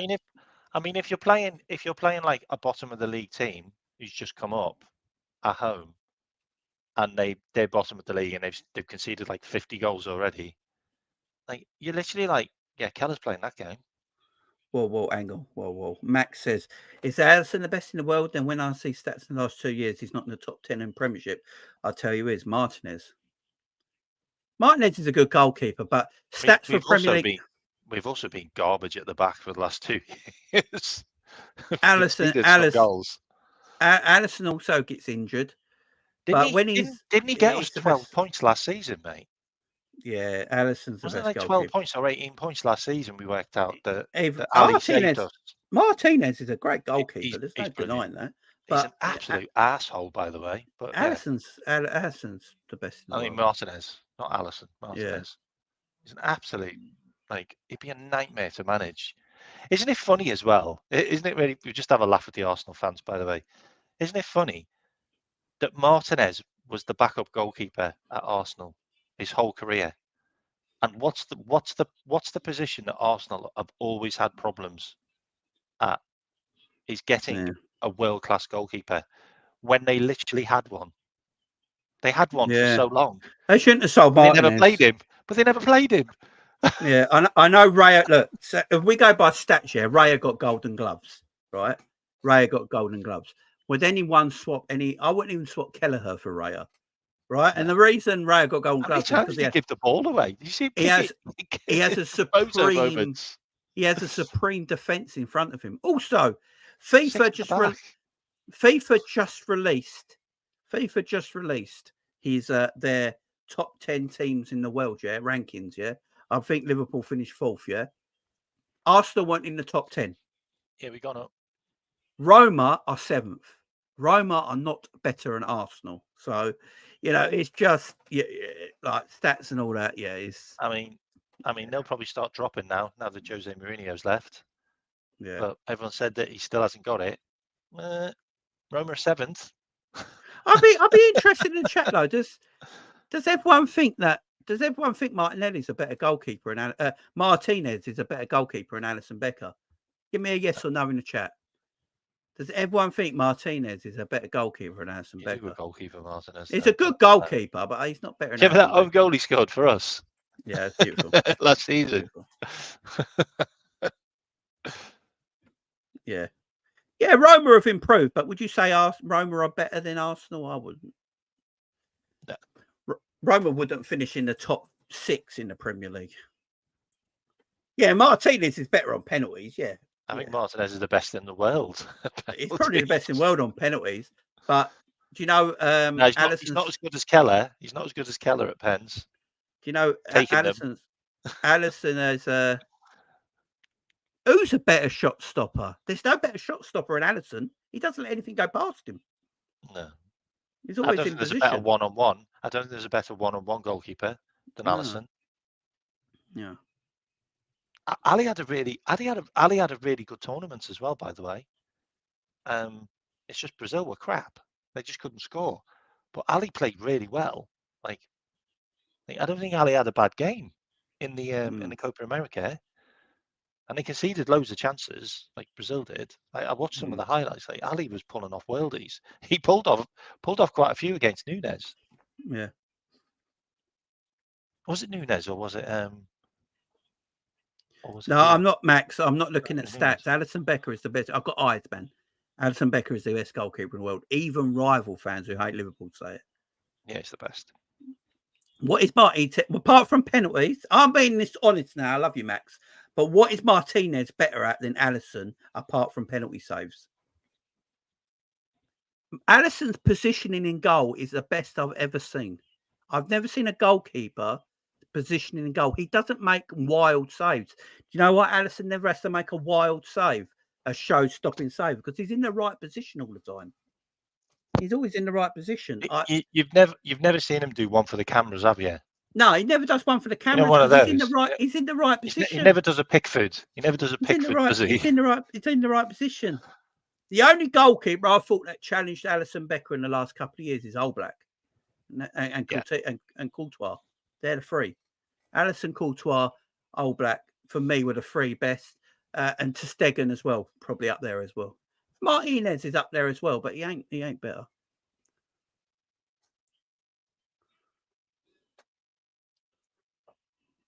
Max, the fact that you think Martinez is better than Alisson has shocked me.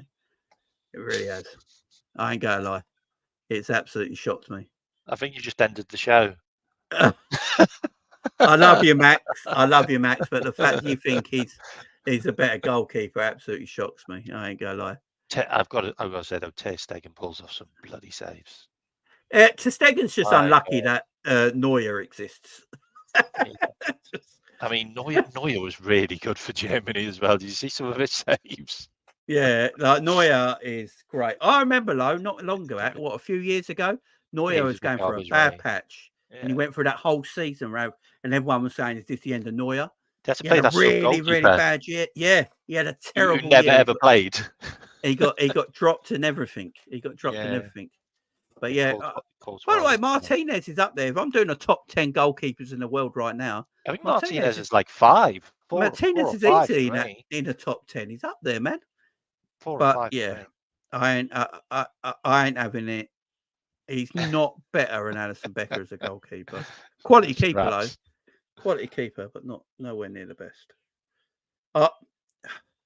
You could argue, Yeah, but if you want him as I know that name gives me PTSD as well. Yeah, as a goalkeeper, I'd have Courtois over Martinez, and I'd have ter Stegen, and that's it at the moment. Probably ter Stegen, Alisson, and Courtois, and Martinez fourth. I would say he's fourth. Quality keeper. Quality keeper. Ali first, mate. Sorry, you said ter Stegen. You said ter Stegen first. Oh yeah, Ali won. You don't want to give the chat more ammo. Ali won. I think Courtois too, even though he's been injured for a year. I still think he's the second best.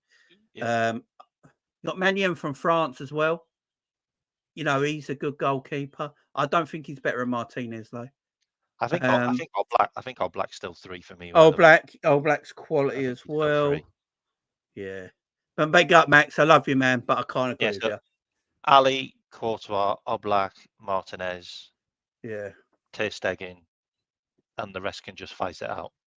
I'll put in Martinez in top 5, Max. No doubt about it. Donnarumma's not in the top 10 for me. No, Donnarumma's dog shit.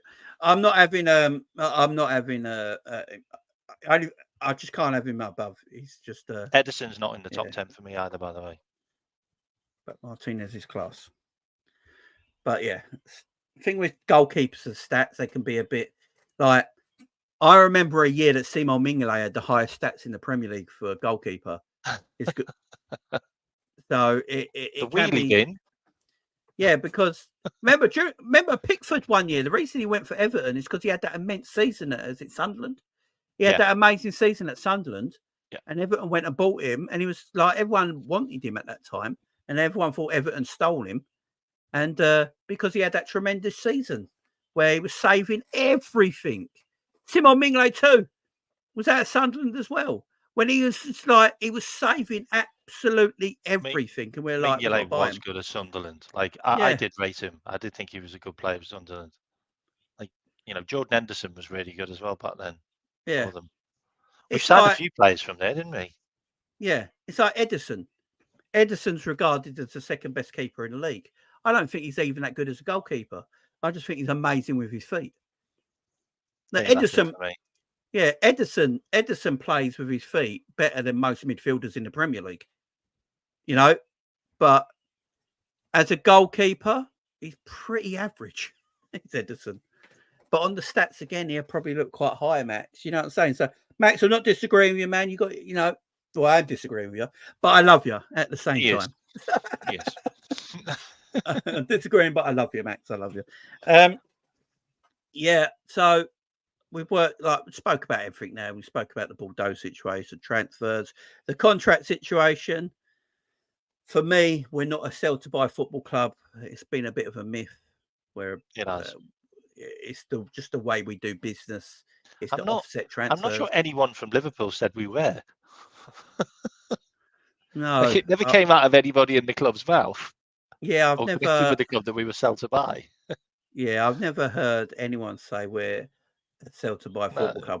What I have heard is we're self-sustainable football club. Self-sustainable, yeah. Which is completely different. Which is a completely different thing. Also, can you actually be sell to buy when you don't get the money up front? No. And we don't get the money up front for most of our sales. No, like not many people do. Like, do you know we only paid £4 million up front for Cody Gakpo? We only paid £5 million up front for Jota. Jota, yeah, exactly. And it goes over contract length, don't it? It's yeah.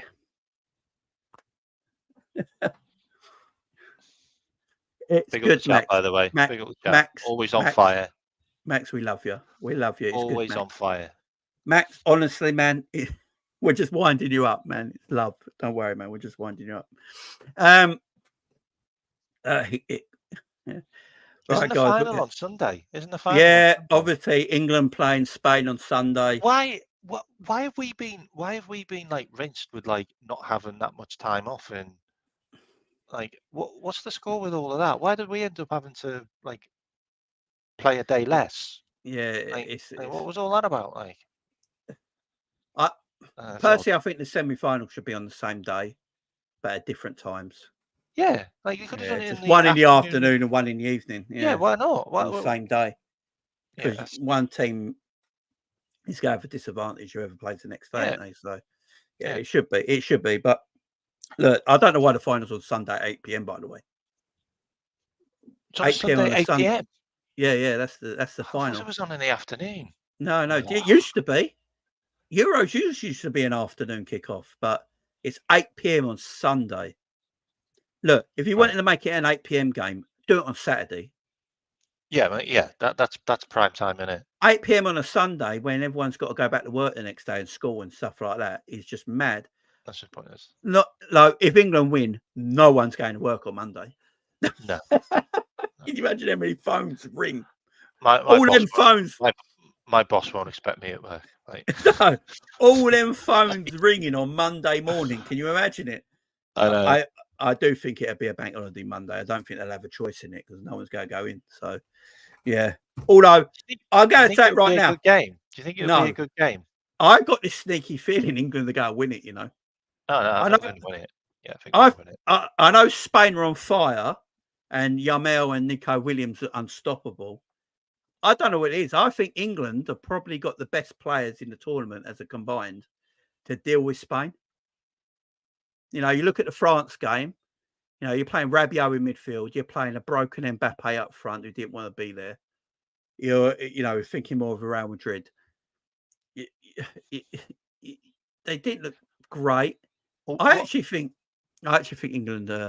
Well, what I think that England have got, which none of the others have, is we have a lot of players that haven't played. So there's so much fitness coming off the bench. Like our bench players really do change the game.